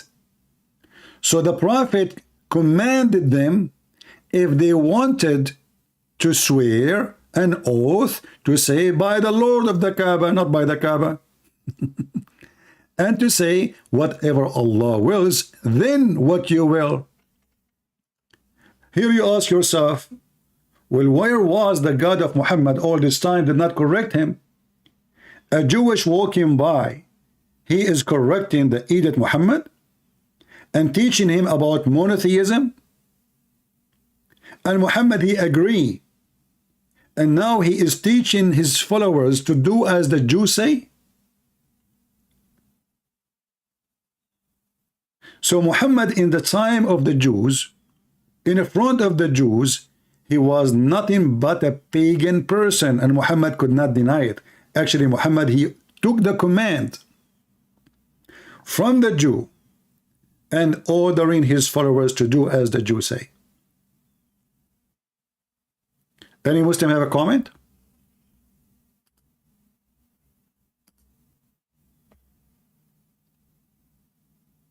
Anyone?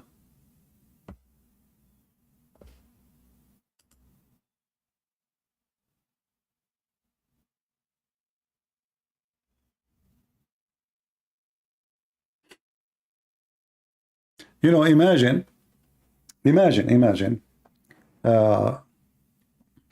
disciple of Jesus, they are teaching wrong.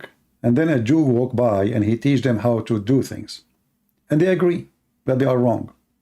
And yet they claim that they are sent by Jesus. Or imagine somebody claiming to be a prophet of God. God, he sent him. And then a little Jew, God knows who is he, is schooling a prophet of God.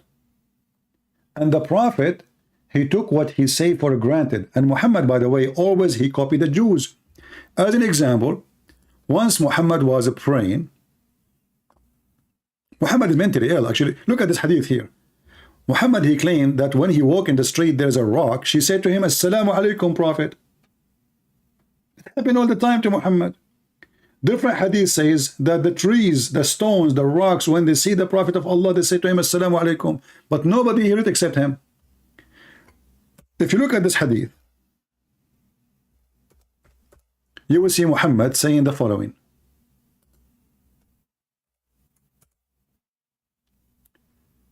Muhammad was, doing a funeral business,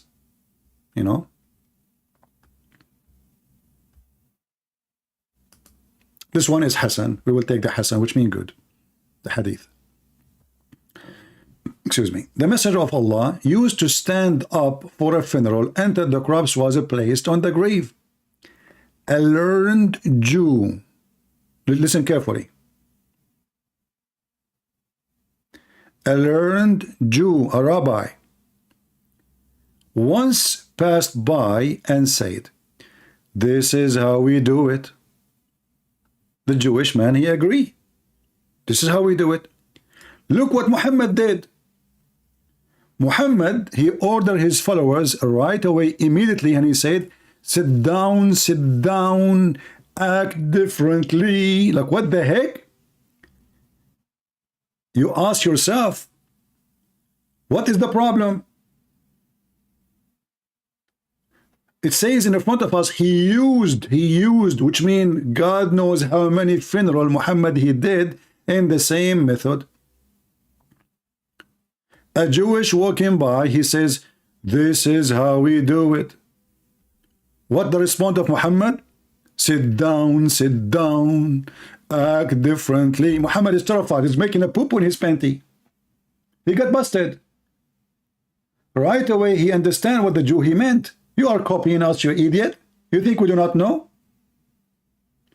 So now Muhammad, because he have a needle in his bum, he felt right away the accusation, and he knew he's a fraud. Because if this is how, if we ask the Muslims, Muhammad used to pray in certain way, standing when the corpse is put down in the grave. Who taught him that? If you say Allah, well, how he can change it? So what if the Jew, he said, this is how we do it? This is the most funny, stupid thing ever. So imagine I'm praying in certain way to Jesus, and then a Jew, he walk by, And he said to me, this is how we do it. So what's the problem? But because he knew he is a thief, he is copying from the Jews, immediately he changed the way he prayed. And what is the excuse? Even he exposed himself more. He said, sit down, act differently from them. So what the point? We need to act differently.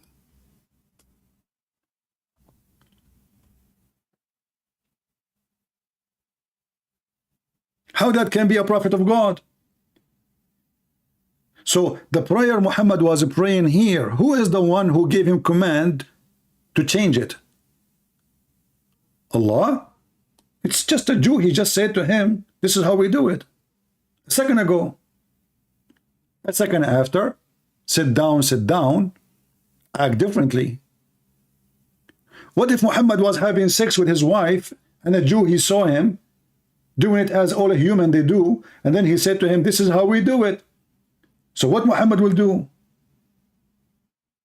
He will act differently. What if Muhammad is eating using his mouth and a Jew walk by and he says, this is how we do it? So because Muhammad, he knew he is a thief, he don't have a religion. This guy is copying from here, from there, from everywhere, and he is creating a new cult, mixed of many religion.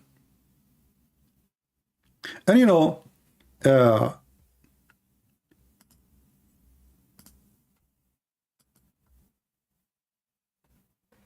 look at the answer of Mansour. Mansour, why you don't call me my friend? I mean, I think you will be the best. His name is Mansour, which means victorious. I can tell you are always victorious, Mansour. I can tell who is washing dishes at home. Look what Mansour said. Why it does matter if someone gave him a suggestion. What the heck? He did not give him a suggestion. He said to him, this is how we do it. And if you are saying about worshiping one God, are you saying to me that the Jew, he was suggesting to Muhammad to worship God in the correct way and Allah was mute? All those years Muhammad is doing the wrong thing. And then a Jew, he schooled your prophet and he told him what to do? What's matter is that we have a truth of God.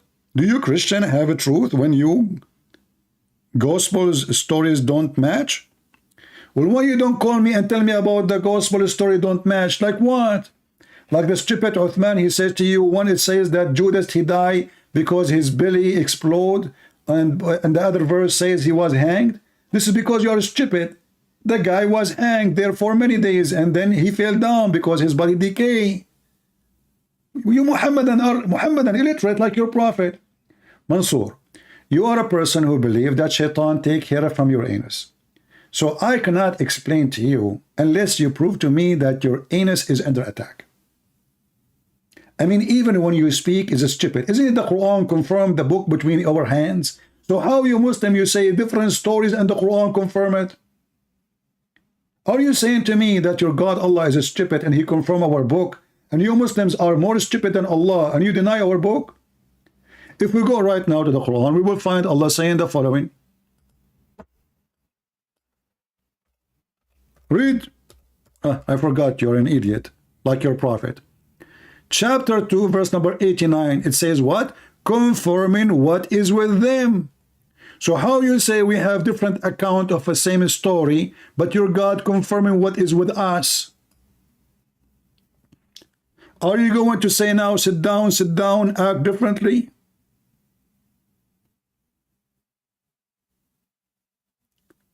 So those idiots, you see them in YouTube, saying there is error in the Bible, and then their Quran says the Bible is no error.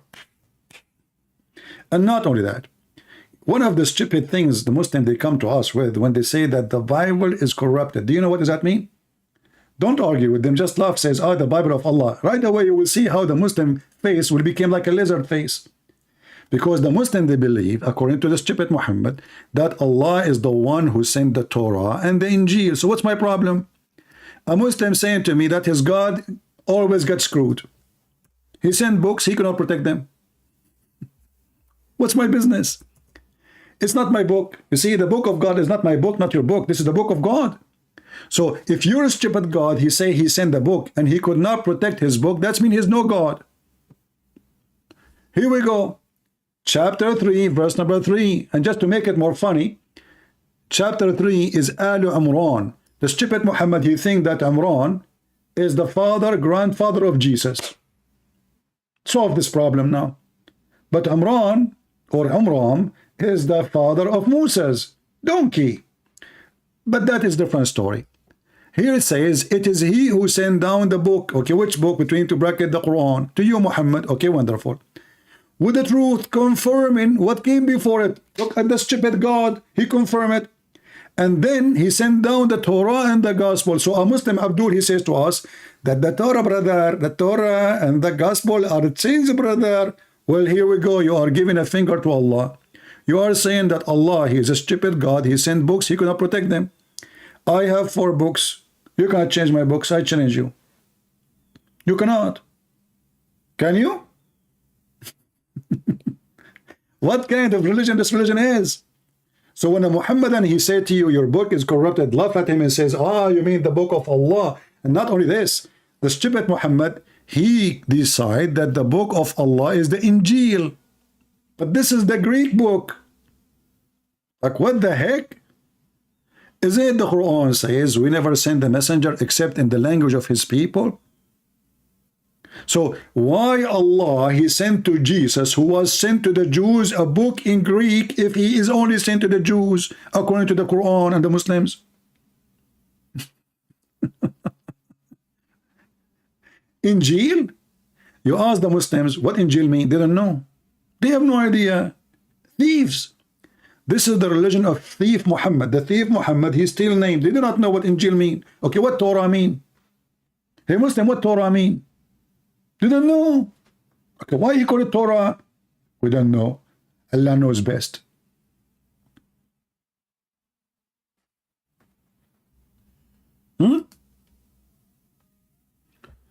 Oh boy. Do we have any Muhammadan want to say anything?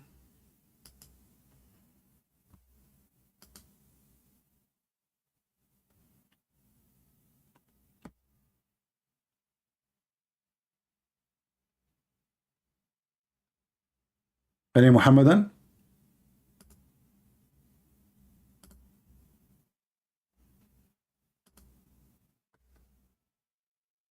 Any half Muhammadan? After we finish and we hang up, the Muslim, they will say, Christian Prince, we challenge you to debate us. Come to our channel. Go right now on your channel. Open your channel. Give me your Skype. I will call you. I mean, doesn't matter my channel, your channel. You are making excuse. You are a person whose diaper is full of poo-poo, and you think if you change location, the poo-poo is going to become a cake. It doesn't matter where you go. The poo-poo is a poo-poo. Sit down, act differently. The same as Mansour. We say, Mansour, shall we show you the tafsir? He says, not the bent. The bent, okay, the bent. I feel like I'm talking to grandma, and do you like to drink coffee now? Or depend, you know, let us wait. Oh, as long as we are talking about grandma, with my respect to all the grandma, I remember the one of amazing, you know, man, amazing chapters in the Quran.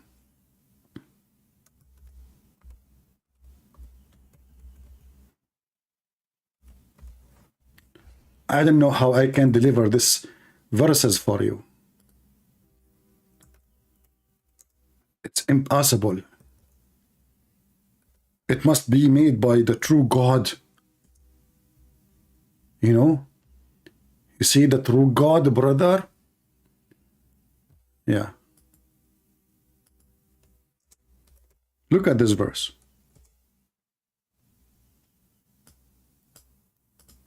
Chapter 66, verse number 3. I call it the chapter of the gossip. Brother and sisters, let us introduce to you the gossip of Muhammad house. And remember, when the Prophet SAWS FM shortwave disclosed a matter of in confidence to one of his wives, Hafsa. So when she told it to other wife, Aisha, and Allah made it known to him, like what the heck? He informed part thereof and left a part. Like what? And then when he told her, Hafsa, thereof, she said, who told you this? He said, all knower, the all aware Allah. Like what the heck is that? And now I understand why nobody can make Quran like this Quran. So when the wife of Muhammad Susu, she told Mumu, Mumu told Susa, Susa told he told Sisa, Sisa told Kaka, and Kaka told Mama, and Mama, she went to Dudu, and Dudu told Huhu, and Huhu come back to the Prophet, and the Prophet was inspired by Allah, and he told them some of the gossip, not all of it. What the heck is that?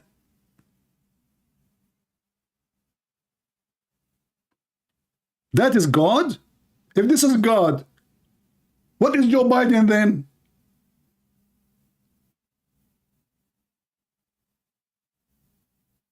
I mean, Biden, he make more sense. You know the thing? So when Muhammad, he told the thing to his wife about the thing she told him about the thing, she told the other wife about the thing, and the other wife, she told the other thing about the thing, and then Allah, he made, what is even making more and more, like more silly, and Allah made it known to him. That's deep.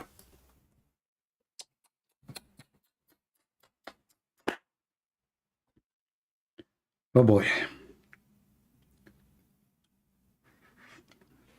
Who can make Quran like this Quran? Nobody. Nobody know, nobody know, nobody know, nobody. Allah made it known to him, brother. And all this story about Muhammad, he was having sex with the maid. He promised her, if you shut up your mouth, I will make your father the caliphate. After me.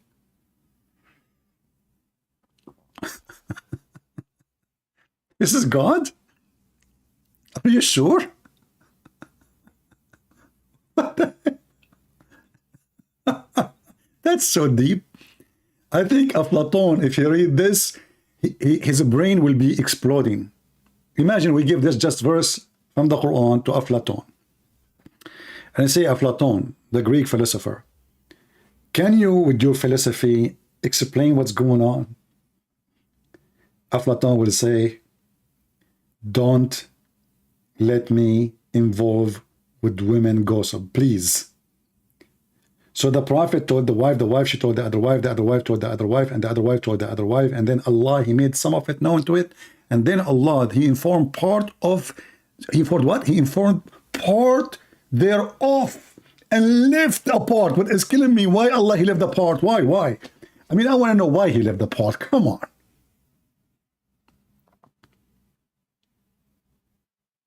He left a part? Which part? Susu told Mumu part, or maybe told Susu? What the heck is that?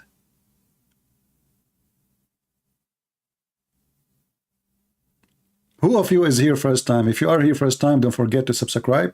If you are here second time, don't forget to unsubscribe. Because according to Allah, the one who subscribed to Christian Prince is doing evil deeds. But if you unsubscribe, brother, Allah will give you double deeds, so you will win. So keep subscribing, unsubscribing, subscribing. Well, look at the logic of stupidity. You rape a woman, and then you make a donation. Allah will give you double deed. That's good.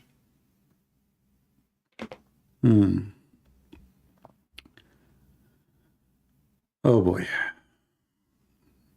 Do we have any Abdul? If you are here first time, I feel sorry for you, because that's it, you're stuck. You will be here always, and you will be addicted. Our program is very, very, very much a lot of education. In the same time, it's fun. I mean, you will get fat. Just wait. You will laugh a lot. You know, they say, oh, look, Mansour is talking. Hold on. Stop the chat. Mansour is giving birth. Hey Mansour, do you remember the story of the guy who played with the miswak in his anus? And then according to the Muslims, Allah, he made him give birth to a rat after 9 months? Mansour, be honest. Is that you, that person? So Mansour, he go, like when he asked him the question, he go mute. After 10 hours, he come back. Look what he said. First of all, the Bible of today is not the same as the one back then. Okay, but back then? Wonderful. That's mean they have the book back then, you idiot. So you Muslims should have it in the Quran, with the Quran, because this is the book of Allah. You see how stupid you are? Look what Mansour he did. Poo-poo. Poo-poo maker. Poo-poo. Paparino. Now I know where pepperoni is coming from, but pepperoni in the Islamic style. Look what he just did. So he said, at that time, he trying to fix it, how Allah confirming the book between their hands. But that's mean all the Christians in the world, their books between their hands is the same.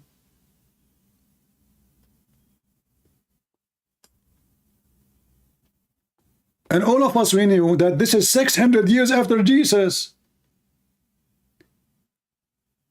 And we have those copies all over. So you just condemn your prophet and you proved again that you are making poo-poo. Now, in the top of that, you did not solve the problem. If Allah is the one who sent the Bible and then the Bible has been changed, that means Allah could not preserve the Bible even after Muhammad. That means Muhammad don't care. That means Muhammad is a false prophet, because shouldn't Muhammad, he preserved the book at that time, which you agreed that at that time, back then was good book? Shouldn't Muhammad have a copy and you Muslim keep it? This is why we say Muslims are priceless. You know, they put Mansour brain in eBay and the auction was going crazy. Like there's a very famous philosopher, his name Gog and Magog. His brain was sold for $10. Very, very smart. And then Mansour, his brain like 10 million, 20 million, 50 million. And I was wondering why in the world they are, you know, why the auction is going crazy in Mansour brain. They say it because it's never been used. This is a brand new brain. It's Mansour brain. Nice to meet you, Mansour. You know, Mansour, what if you call me and I will give you $10? What do you think?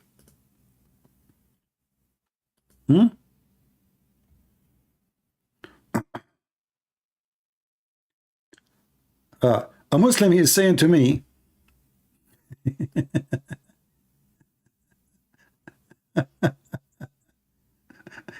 this is a Muhammadan saying to me, guys, look at this. Let me copy for you what this Abdul is saying.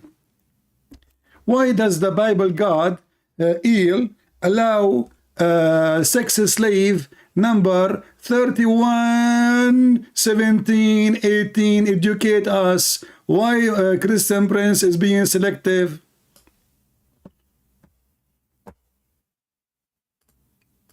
Potato.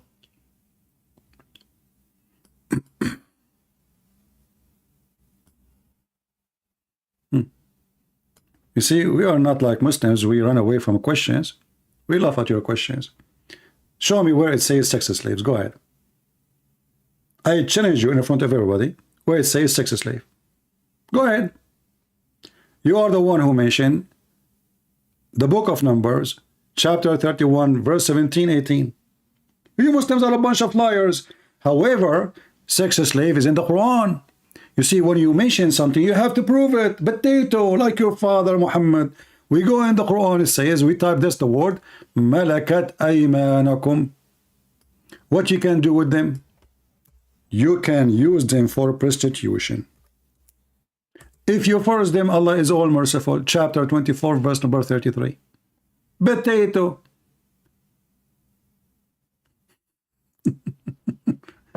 Let me call him. Maybe he's a man.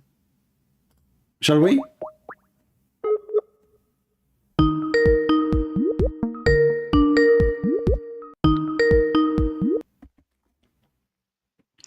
Hello? Hello? Yes.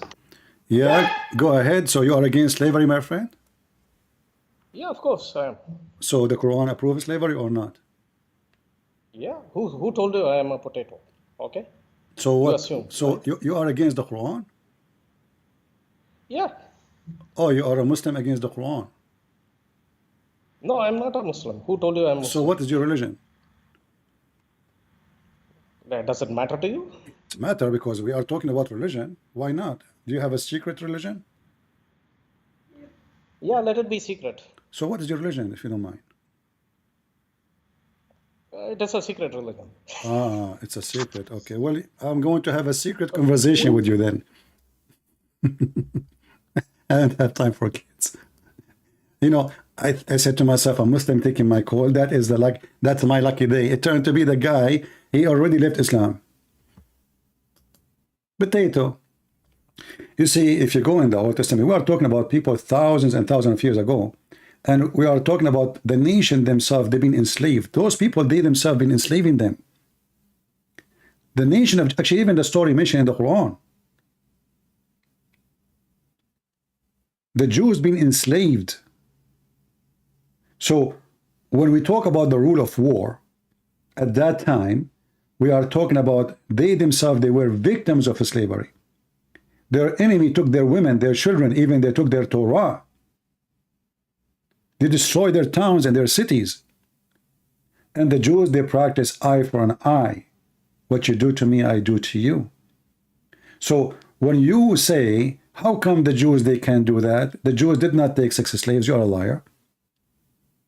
A Jewish man, if he want to have a woman, he have to marry her, and he cannot sell her. She's not for sale. There's two kinds of slavery in the Old Testament. There's a slavery of a person give himself as a slave, like I borrow money from you, and then I cannot pay you back.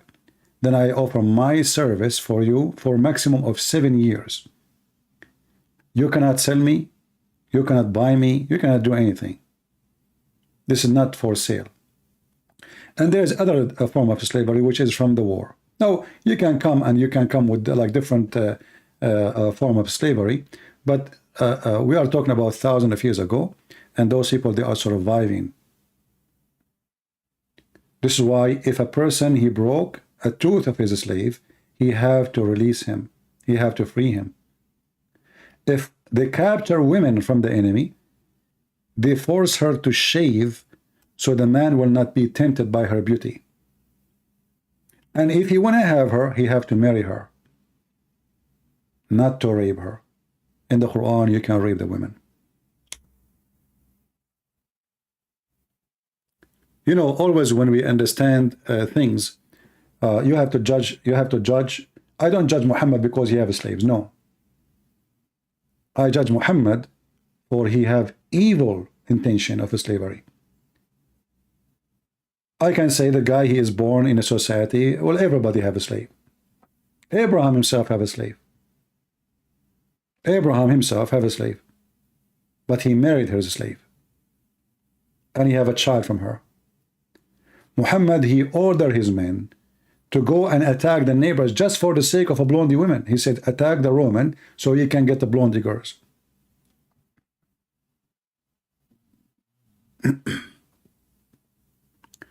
Do we have any Muhammadan?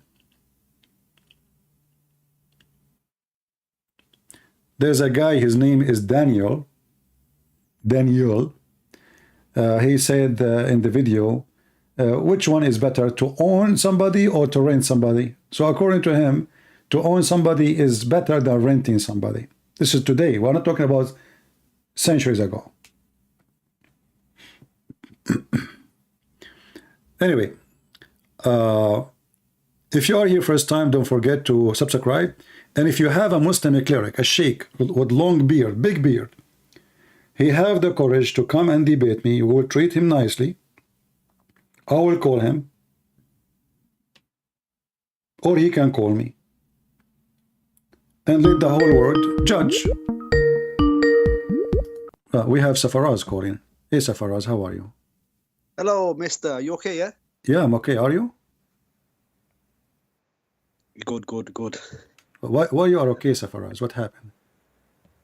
I am okay because I am sure of my salvation. I am, okay. That's a good topic. He is sure of his salvation, but isn't it your prophet? He says that he cannot trust the mockery, the makr Allah. What was that? Your prophet says that he don't trust Allah. He does. He don't. Why doesn't he? Okay, let us read the hadith Yeah. together. Okay, hold on. Let us read the hadith together. What do you want? Are you laughing at your prophet? I'm laughing at we Muslims are going to be the successful ones on the day of judgment, inshallah. What will happen in the day of judgment?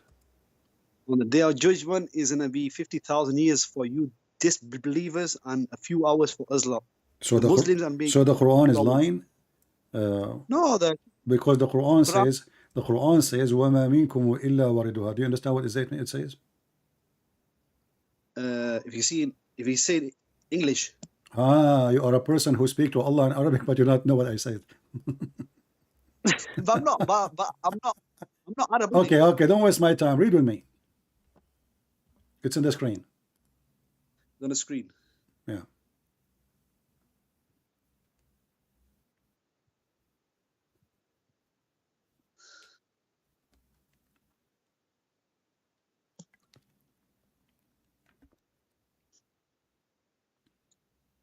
Hello. Yeah, read. Go ahead. What hello? The screen is gone. The screen's not even there. The screen is gone. Did you say inshallah? Wait. Oh no, the screen's there. It says the messenger of Allah says, follow the right path of faith strictly and this the dead path, and keep in mind that none of you can achieve salvation through his good actions. Someone said, not even you, O messenger. He said, not even me, unless Allah grants me his mercy and grace. Explain. Go ahead. Yes. Yeah, because he's saying you have to be good people. You can't just think that you can't just think it's easy. You just go to heaven. You have to be good, and you have to be righteous. What do you mean, God? He just told you all your good work is useless. Your good deed. What is good deed? What is good deed in Islam? Go tell me. Good deeds is everything, like helping a poor. Is it praying to Allah is a good deed? Praying to Allah is a good deed, obviously. Okay. Yeah. Here we go. He just said to you that your prayer is a waste. Yeah, cough more. Yeah. No, I've always got a cough. You just say the prayer is a good deed, right? So your action, all of it is false. You pray, you fast Ramadan, you go to jihad, you hate the Christian, you want to kill them, you want to kill the Jews, you want to kill the Hindus. All the good action according to Islam is a waste of time, because it's not you. It's about it's up to Allah. If He like, there's no grant. You said to me when you called me that we are granted to go to heaven. Did you say that? Yes, I did. Okay, but here it says no. Why you said to me you are granted to go to heaven? Why you said to me that? Because I've got a hadith that says whoever believes in Muhammad and Jesus, they will go to heaven. So okay. So your prophet here is lying in different hadith. This is a contradiction. I can show you the Quran says that those who do good deeds, for them there is heaven, there is rivers, right? In the Quran. Yes. Okay. So is here your prophet himself contradicting himself in the Quran? Which hadith is it? What's the name of this hadith? This is Da'if hadith. Is it Da'if? Yeah, it says here, written by Trump, may Allah bless him. Listen, I've got hadith that says... Hold on. Why you are laughing? So you Muslims, you read hadith in the screen, and you are telling me which hadith is that? You read it. You tell me. I don't know. I'm opening your website. How we know who wrote it? Maybe Trump, because you Muslims, you have books. Nobody knows. Do you have the book of Sahih Muslim? You don't. Do you have the book of Al-Bukhari? You don't. So how you call this hadith Bukhari book? Listen, listen. I'm asking you. Do you have Al-Bukhari book? At home, no. But No, I'm not asking you at home. Don't be an idiot now. I'm asking you. Do you Muslim, all of you in the world, do you have Yeah, the book of Al-Bukhari? yes. No, you don't. Nobody have it. What do you mean they don't have it? Nobody have it. There's no such a book. See, the Bukhari's all over the world. It's There's everywhere. no Bukhari. The book you have right now is according to somebody claimed that he was a student of Al-Bukhari. But nobody have Al-Bukhari and nobody have Muslim. Come on, they've got the chains. They've got I'm the not, chains. come on, don't tell me, come on, challenge me. Here we go. Go and find me the book of Al-Bukhari, where we can find it. Are the shops? You go to a shop and No, this buy is not one. his book. This is not his book. I just got told you. I just told you this is not his book. The guy Al-Bukhari never wrote a book. You Muslims don't have his book. Okay, if you have it, show it to me. This is the book you have. The book you have according to Al-Bukhari. Muslim memorized. No, you don't have a book of Al-Bukhari. They've compiled his work. They've compiled his work. Okay, thank you. So you don't have his book. But they've compiled his work. Obviously, No, his no, book, okay. So you are saying to me, a bunch of Abdul, they gather in the speaker corner. I says that I heard from Mimi, from Susu, from Dudu, from Tutu, from Kuku, from Trump, that he said that Al-Bukhari said. Yes, but they got evidence for it. They got evidence. They got the. Okay. chain of Listen. narration. You know, Safaraz, you are a special person. Honestly, you are really special. Let me show you something. Do you Muslims follow Muhammad command? Yes, we do. So is Al-Bukhari something important to have? If it's a Sahih, yes. If it's a Hadith, It's important to have. Okay. So you're a prophet, he said.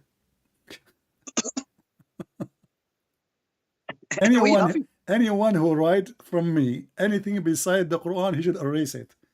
Explain to me how we can solve this problem. You just said to me it's very important to have the Hadith of Al-Bukhari. If you what? Repeat that again. Repeat again. Cough. Here it says No. that the prophet said, don't take down anything, which means don't write anything down from me. And he who took it down, anything from me, except the Quran, he should efface that and narrate from me.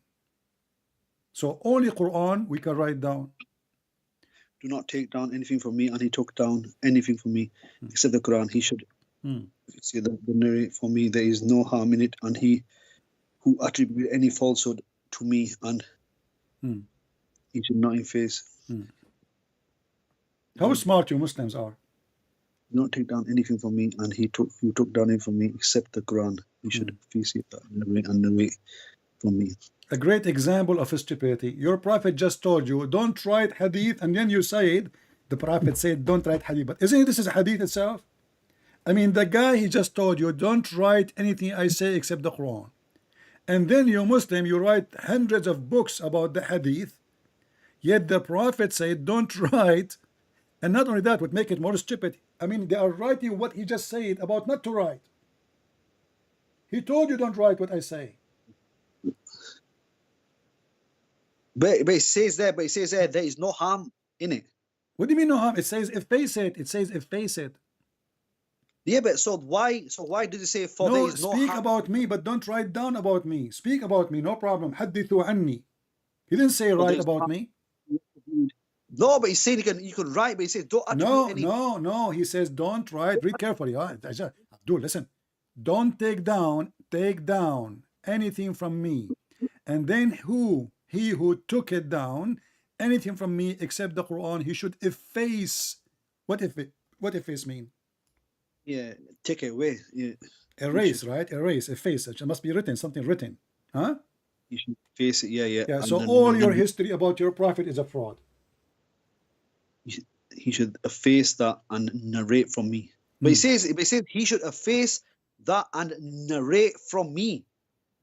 What do you mean narrate from me? He says there. No, he you should- see, narrate. This is stupid translation. It says here, وَمَنْ كَتَبَ عَنِّي غَيْرَ الْقُرْآنِ فَلْيَمْحُهُ وَحَدِّثُوا عَنِّي وَلَا حَرَجْ. حَدِّثُوا عَنِّي, not narrate from me. حَدِّثُوا عَنِّي, speak about me, and don't worry. Speak about me. حَدِّثُوا. You can take Abdul. You can copy right now. Huh? We can copy this and we can take it to Google Translation. وحدثوا عني ولا حرج. Okay, what about you call your sheikh who speak Arabic to join us right now? Safaraz. Which sheikhs, man? No sheikhs available. What do you mean? What do you mean the sheikh? What they are doing? What they are doing? Eating hummus? Why each time I talk to you, you don't have any sheikh available? Because I don't need those sheikhs. I don't need those sheikhs with okay, but you don't understand what it says. You say to me, it says narrate. How he says don't write down what I say, and then here it says and narrate from me, which mean report about me. About me, speak about me. حدثوا عني. حدثوا. You know what hadith mean? Hadith, yeah. Talk about me, but don't write anything down about me. Only Quran. Except the Quran, he should have faced that and narrate for me, and there is no harm and here which will be false to me. Well, it's happened, isn't it? They've actually wrote. Okay, hold on. So now, should we write about Muhammad? Should we write the hadith or not? Well, if he said don't write, then no. So why are you Muslim writing it? I never. What do you mean you never? Abdul, what's wrong with you? A second ago I asked you, is it important to have Al-Bukhari? You said yes, it's very important. Well, these people who wrote it, they've wrote it years after him, long time after him. I don't know what's happened. So you know, but the main thing is you asked me about salvation. Okay. Yeah? So explain the Quran to me. Okay, how the Quran says وَمَا مِنْكُمُ إِلَّا وَرَدُهَا. Not a single one of you, but he will enter hell. No, it says go over hell. That means over If you can show me where it says go over it, I will shave my 20-foot beard. What's that verse called? What's that verse called again? You say you can go over the hell. So you are answering me, but you don't even what the verse mean. You do not know what verse we're talking about. And listen. You see how the Muslim they act? You gave me the correct answer supposedly, but you don't even know what verse I'm talking about. But the main thing is you see why Muslims what you do? Read with me. Let me show it. Chapter 19, verse number 71.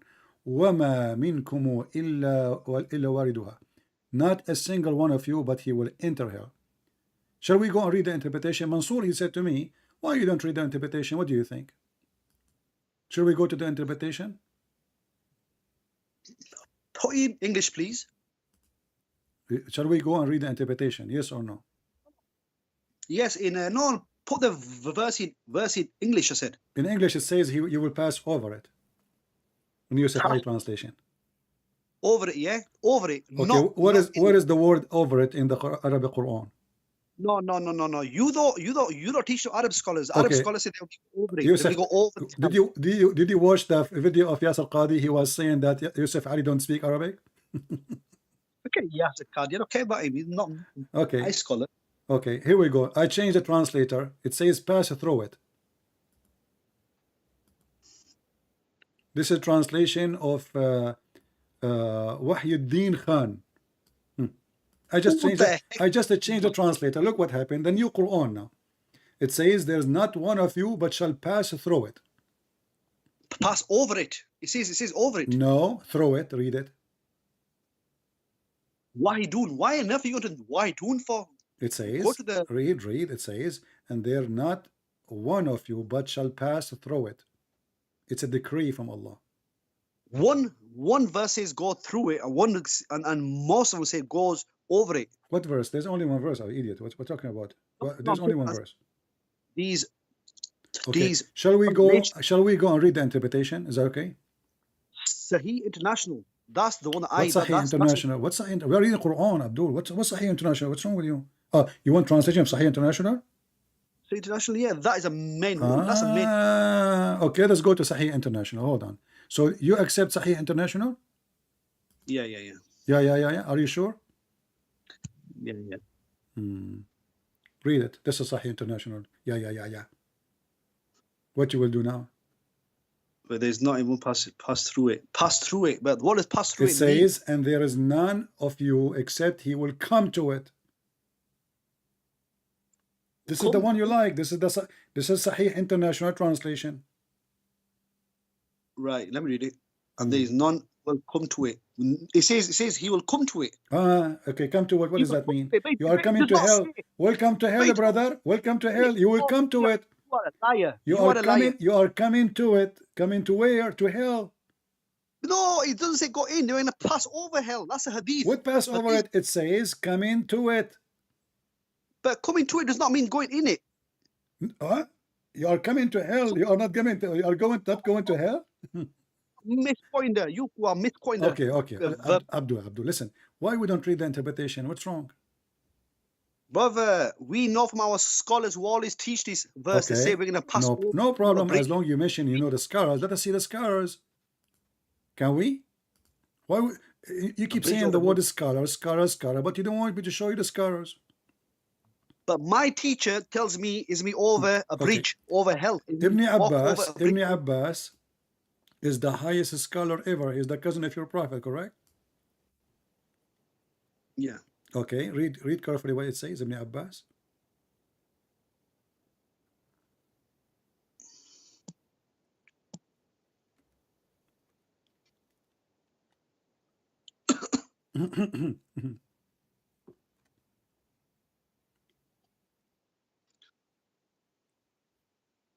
Why always read? There is not one of you but shall approach it. There is not a single one of you, exclusion of prophets and messengers, save that will enter it, i.e. hell. Audience. So you will enter hell. Not mine. That's not mine. So that's not my scholar.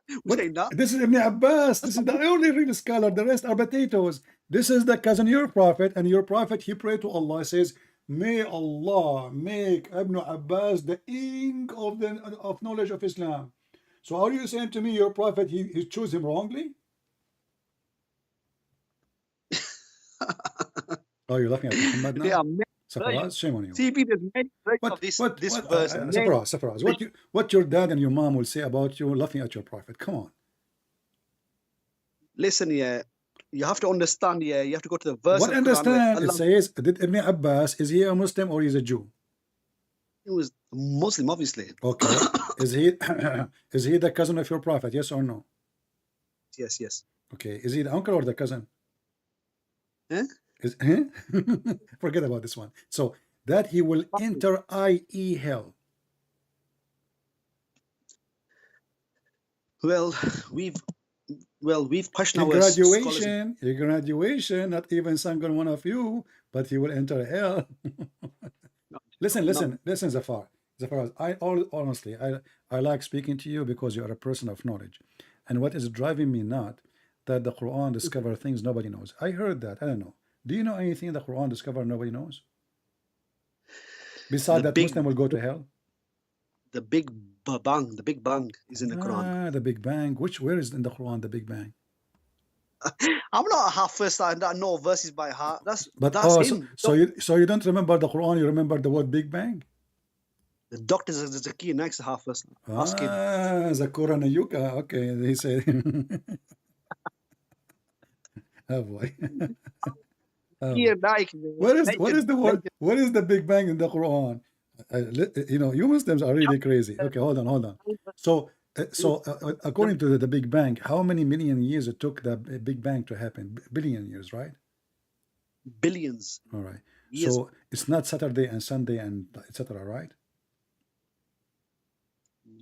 It's not 6 days. Knows it.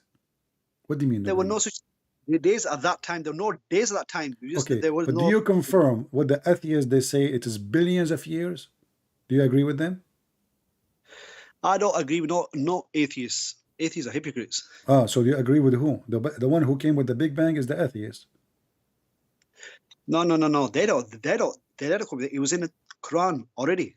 No. It's in the Quran already. No, the atheist is the one. You are copying even their name. The Big Bang is in the Quran. It says Big Bang.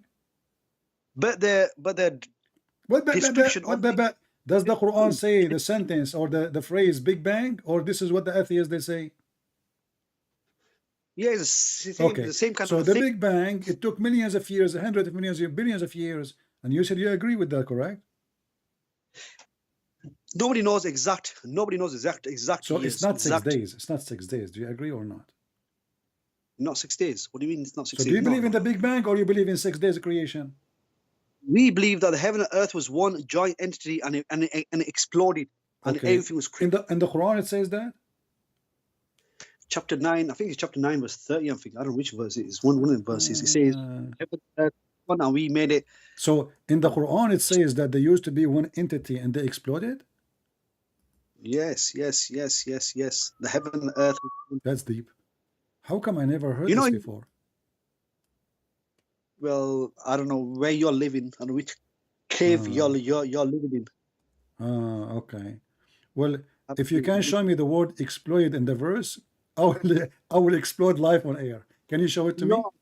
Everything. No, I said everything was one, and then it's all split. You all split. I'm open. asking you, does it say that the word explosion exploded? No, but I'm just gonna example of what happened. It's split. Okay. Split open. But the verse you choose for me, it says that there was earth and there was heaven, correct? Heavens and earth, they will exist. They used to be attached as heaven as earth. Chapter 9. Is it chapter 9 verse 30, is it? No, chapter 21. Chapter 9. Do you want to call a friend to help you? No. Okay. I'll deal with all you lot myself. It's too easy, you lot. Yeah, very easy, I can tell. However, you can cough when you are like in trouble. It's okay, just to buy time. Yeah. So read it. What are you doing? Wait, let me. It says, "Don't the disbelievers known?" It says, have those who have disbelieved not considered that the heavens and earth were a joint entity, and we separate them. All right. Are they separated? Is the earth separated from the sky? Well, everything was one. The what? It says everything was one. The heavens and the earth. Are we separated from the sky? Is the earth separated? Or we are inside the sky? We are not inside the sky now. We are not. Where are we now? We are under the sky. We are what? We are under the skies above us. We are under the sky. So now the one who they are in, it is night time for you, right? Yes. Okay, it's daytime for people in Canada. So who is under and who is above now? What's that? No, it's rotating. The earth's rotating. So that's mean we are rotating inside the sky. We are not separated. We are just little dust inside the sky. Yeah. No, we're under the sky. So the Quran is wrong. This is number one. No, it's not. It's wrong because we are. So if there is little dust flying in your room, if you go in the basement, if you have a basement, you look from the window when the sun is coming, a light coming, you will see a lot of dust flying on the air. Is that correct? Yeah. Okay. This is how the earth is. A little dust flying in the space. So are we inside the basement or out of the basement? We are inside the basement. You're making things complicated. I'm not making it complicated. I make it simple. So the Quran is wrong. Secondly, according to your prophet, according to your God, the believer at that time, they knew this. So how this is the Big Bang? Don't they know? Actually, in Arabic it says alam yara, awlam yara, which means don't they see? It's something we can see. It's something we can see, not something happened a long time ago. No, he's saying do not the disbelievers see. So he's showing the disbelievers. Yeah, at that time, in the time of Muhammad, don't they see? So it's something we can see with our naked eyes. We do not need an antenna or radar, which is made by Muslims anyway.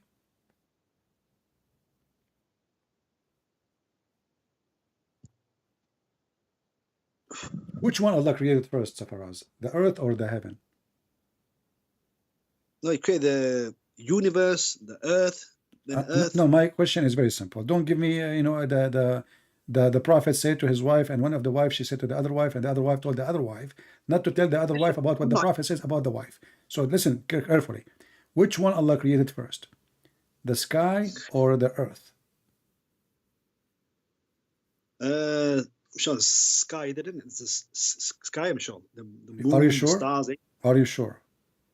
Brother, I'm not expert on this kind of stuff, the earth and the skies and stuff. Even if this one you need to be expert in it.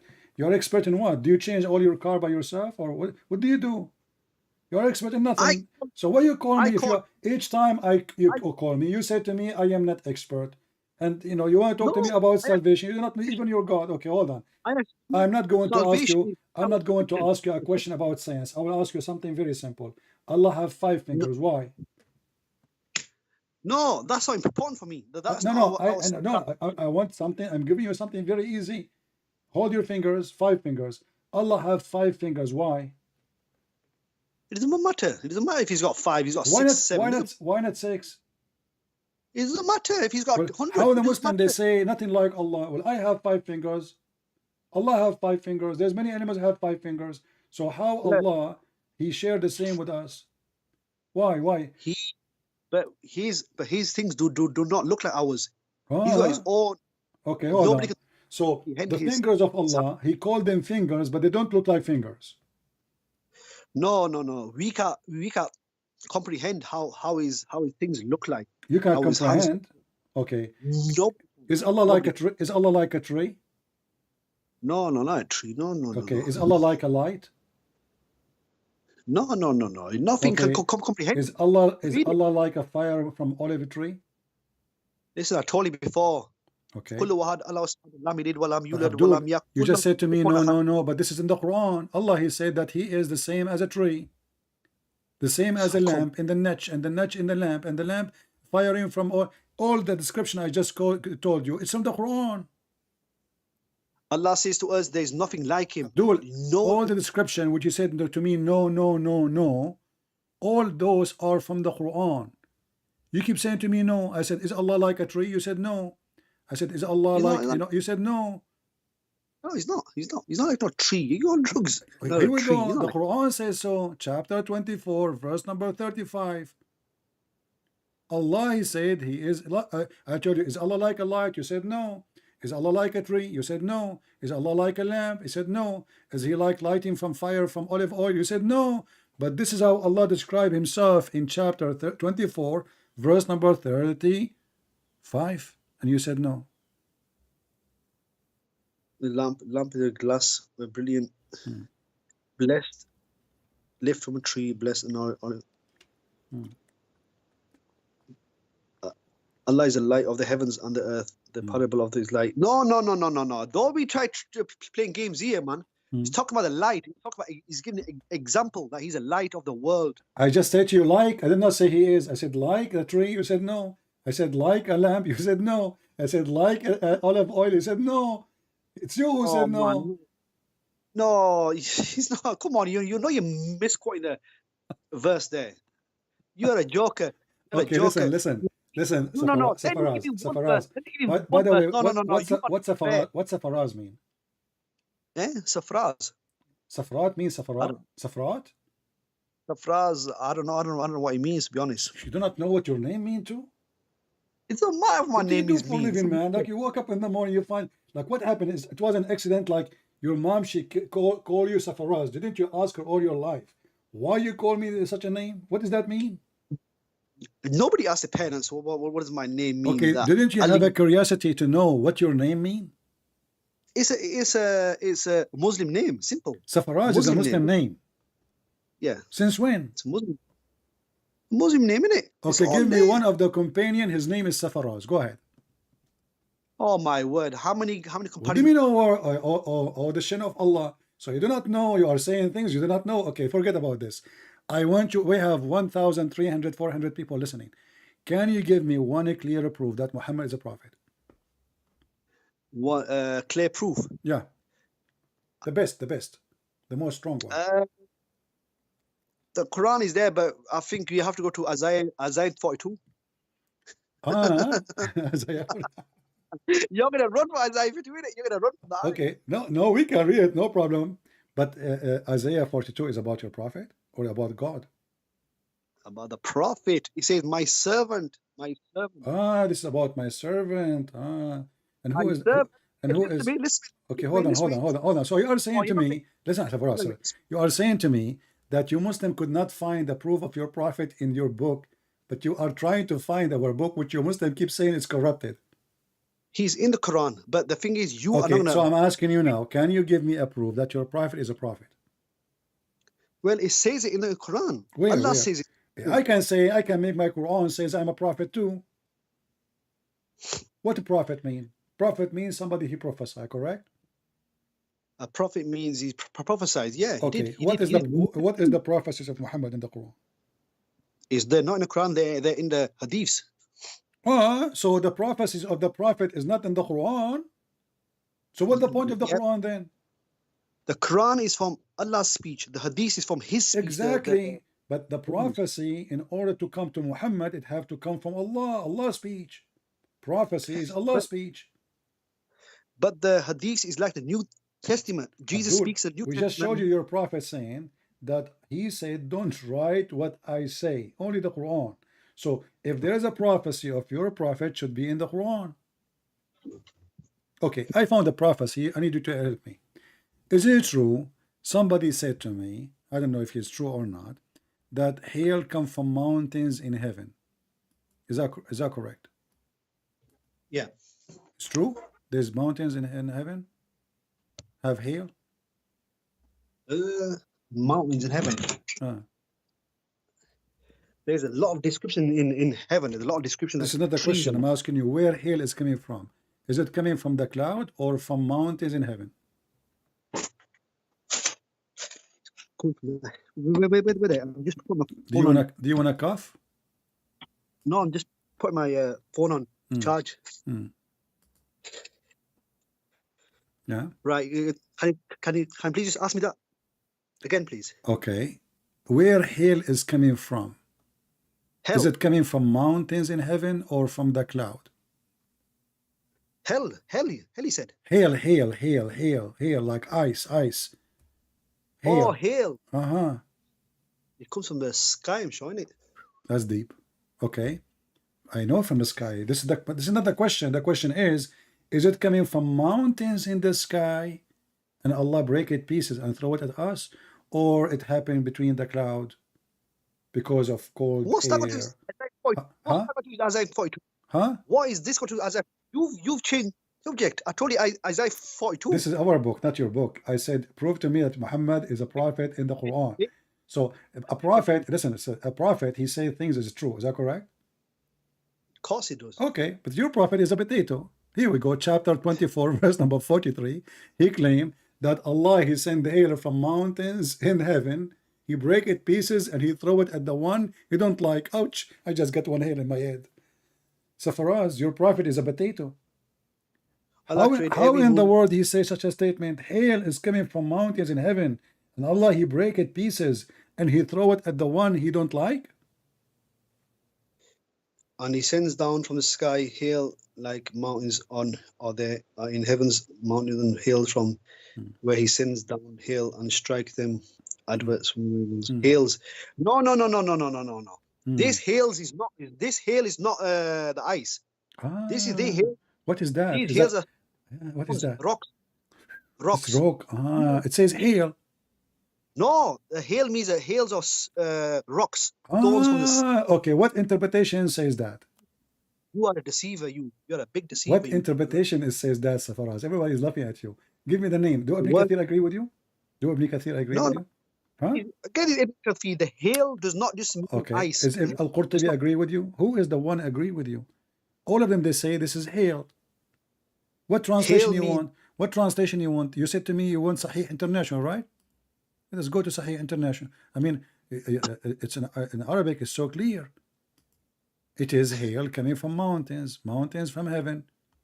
So what we will do now? Hail and mountains. Look at the false translation here. Let us go to the interpretation so we can laugh together. What is this going to do with Well, if your prophet is a prophet, he will not make poo-poo like this. This is big poo-poo. This is a huge poo-poo. This is remind me of Ibn Battuta, the Muslim historian who traveled around the world, and he discovered an island have only women, and all of them they have 3 boobs. How many boobs you have? Only Muslims discover island have women have 3 boobs. Only Muslims can do that. Read carefully. This is Ibn Abbas tafsir. This is the official government website of the King of Jordan, very Islamic website, and this is your best scholar. It says that Allah he sent down from the heaven mountain wherein with hail to punish. So where is the hail coming from? Coming from mountains in heaven. This is Ibn Abbas. We change, we can go to Al-Jalalain. Are you laughing at your prophet or what? No, bring down I clouds. know, I heard you laughing. I don't know. Between the clouds, mountains were hailed. He says, Here and we with go. hail He sent down from the heaven out of mountain. Read it. This is Al-Jalalain. Let us show the whole screen. This In is the heavens. this is Al-Jalalain. He sent down from the heaven out of mountains min jibalin hail. So your prophet discovered amazing discovery, which nobody can really come with that. I mean, even Biden did not do that. So there's hail. Where did you watch the movie called Avatar? No, to You watch should the movie watch shut it. up. I think your prophet he was watching that video. So according to your prophet, there's a flying mountains. All of them they are ice mountains, and Allah he break it pieces, and he throw ice on us. How the prophet discovered this? What do you think? Isn't this amazing? He sends down from the heavens out of mountains, Jibalin mean in next to that. Heaven, out of the mountains. These translations, honestly, there's so many translations. Ah, you Muslim have many lies, you mean? So you Muslim, you lie to each other in the translation, right? I agree. Never trust a Muslim translation, they lie. But you ask me, yeah, you ask me which Safaraz, call me tomorrow. It's okay. You know, no, see, your time is up. Come on.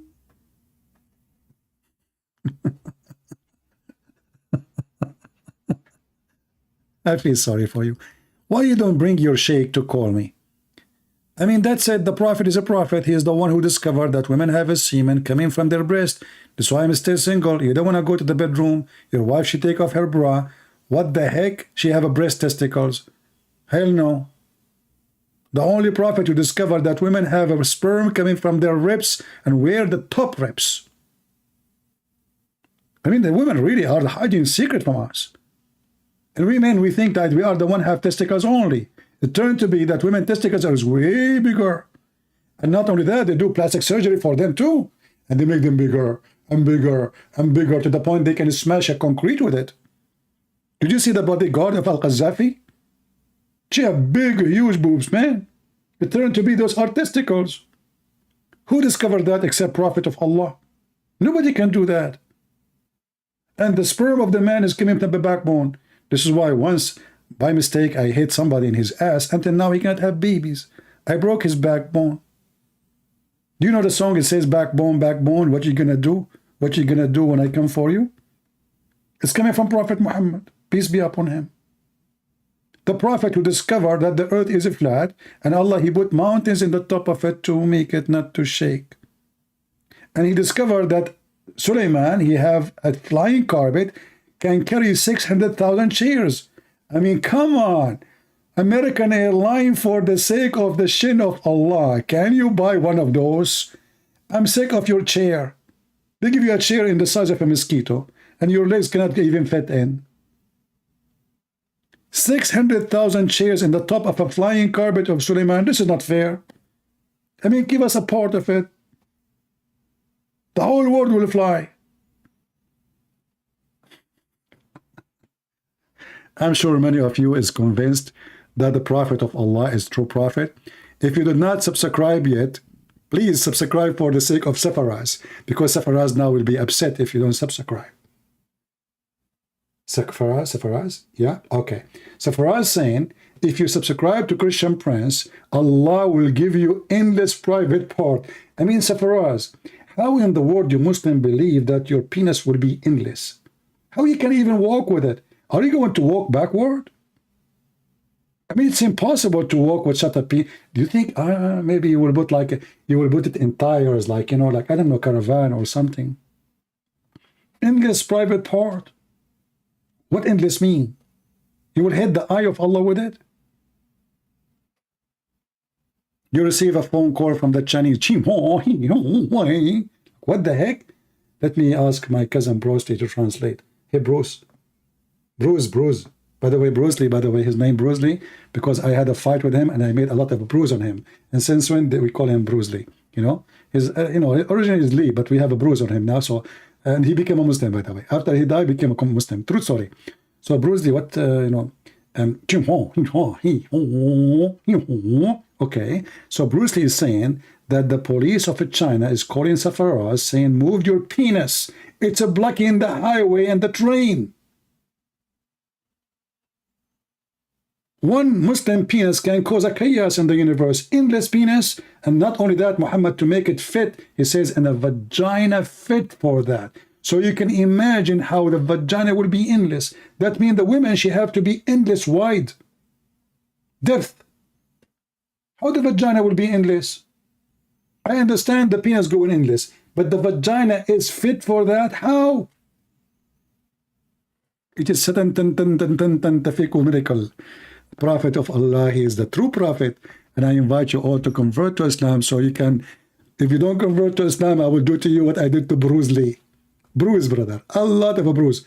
It's okay, I'm not talking about you now. Just go back to sleep. Okay, man, he hear his name right away, he wake up, he's scared, he's terrified of me, because I have like 7 white belt. So I have 7 white belt, and one is the other one is dirty because I was fixing my cars to become a black. True story. Oh Lord. I hope you guys have a good time today, and as you see here, we are sharing education, and we are not here to make fun of Muslims. We are here to expose the lies of Muhammad. He's a fraud. This religion is a stupid religion. And I say always, if a foolish like Muhammad is a fool, if a fool like Muhammad can fool you, how foolish are you?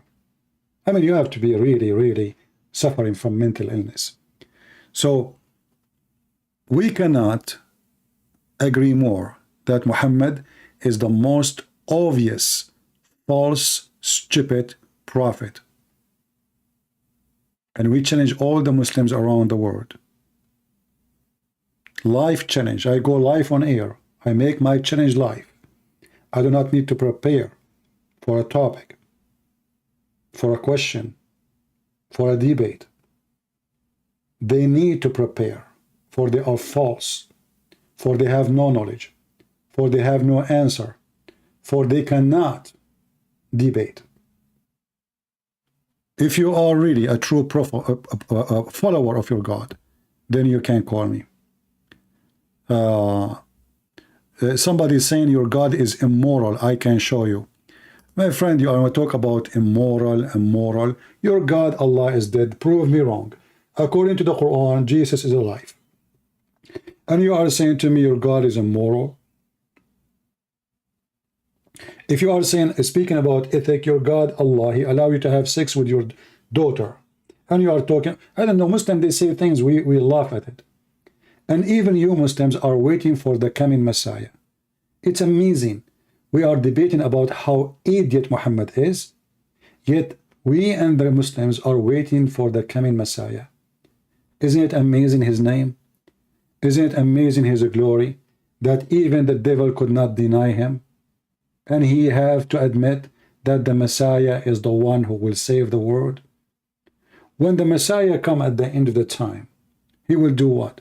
He will do what no one can do.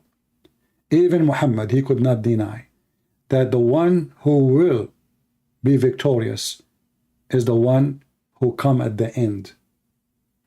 Muhammad is a person, he knew he's a fraud. He knew he's a liar. and yet he have to use the powerful name of the Messiah so he can deceive. This is why the Bible says, be aware of false teachers who come to you in a clothes of a sheep, but Muhammad, he come in a clothes of a wolf. At least in the beginning he looked like a sheep, but then he took off his clothes and he showed his real nature. He is a wolf. He is an evil. He is the devil. And actually, I believe that the devil was learning from him how to be evil. I hope today we learned a lot of things. And this is your brother, Christian Prince, was serving you for today, humbly. And I hope that we learn what is enough to prove to our families, to our friends, that Islam is a scam. And if all what we showed you live on air from their books is not enough for you to prove what Islam is, I believe nothing can prove it to you, because you decide to become blind. And how the blind can lead the blind. And the only one who can heal the blind is Jesus. So we pray to the Lord to open the eyes of the Muslims, to show them the truth, and the truth will set them free. That is the word of my Lord, and him we obey. Thank you, God bless you, and see you soon again. Take care.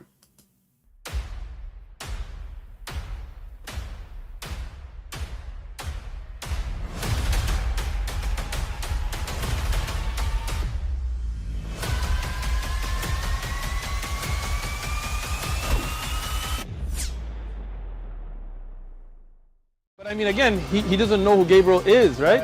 Because he didn't come from an Abrahamic faith.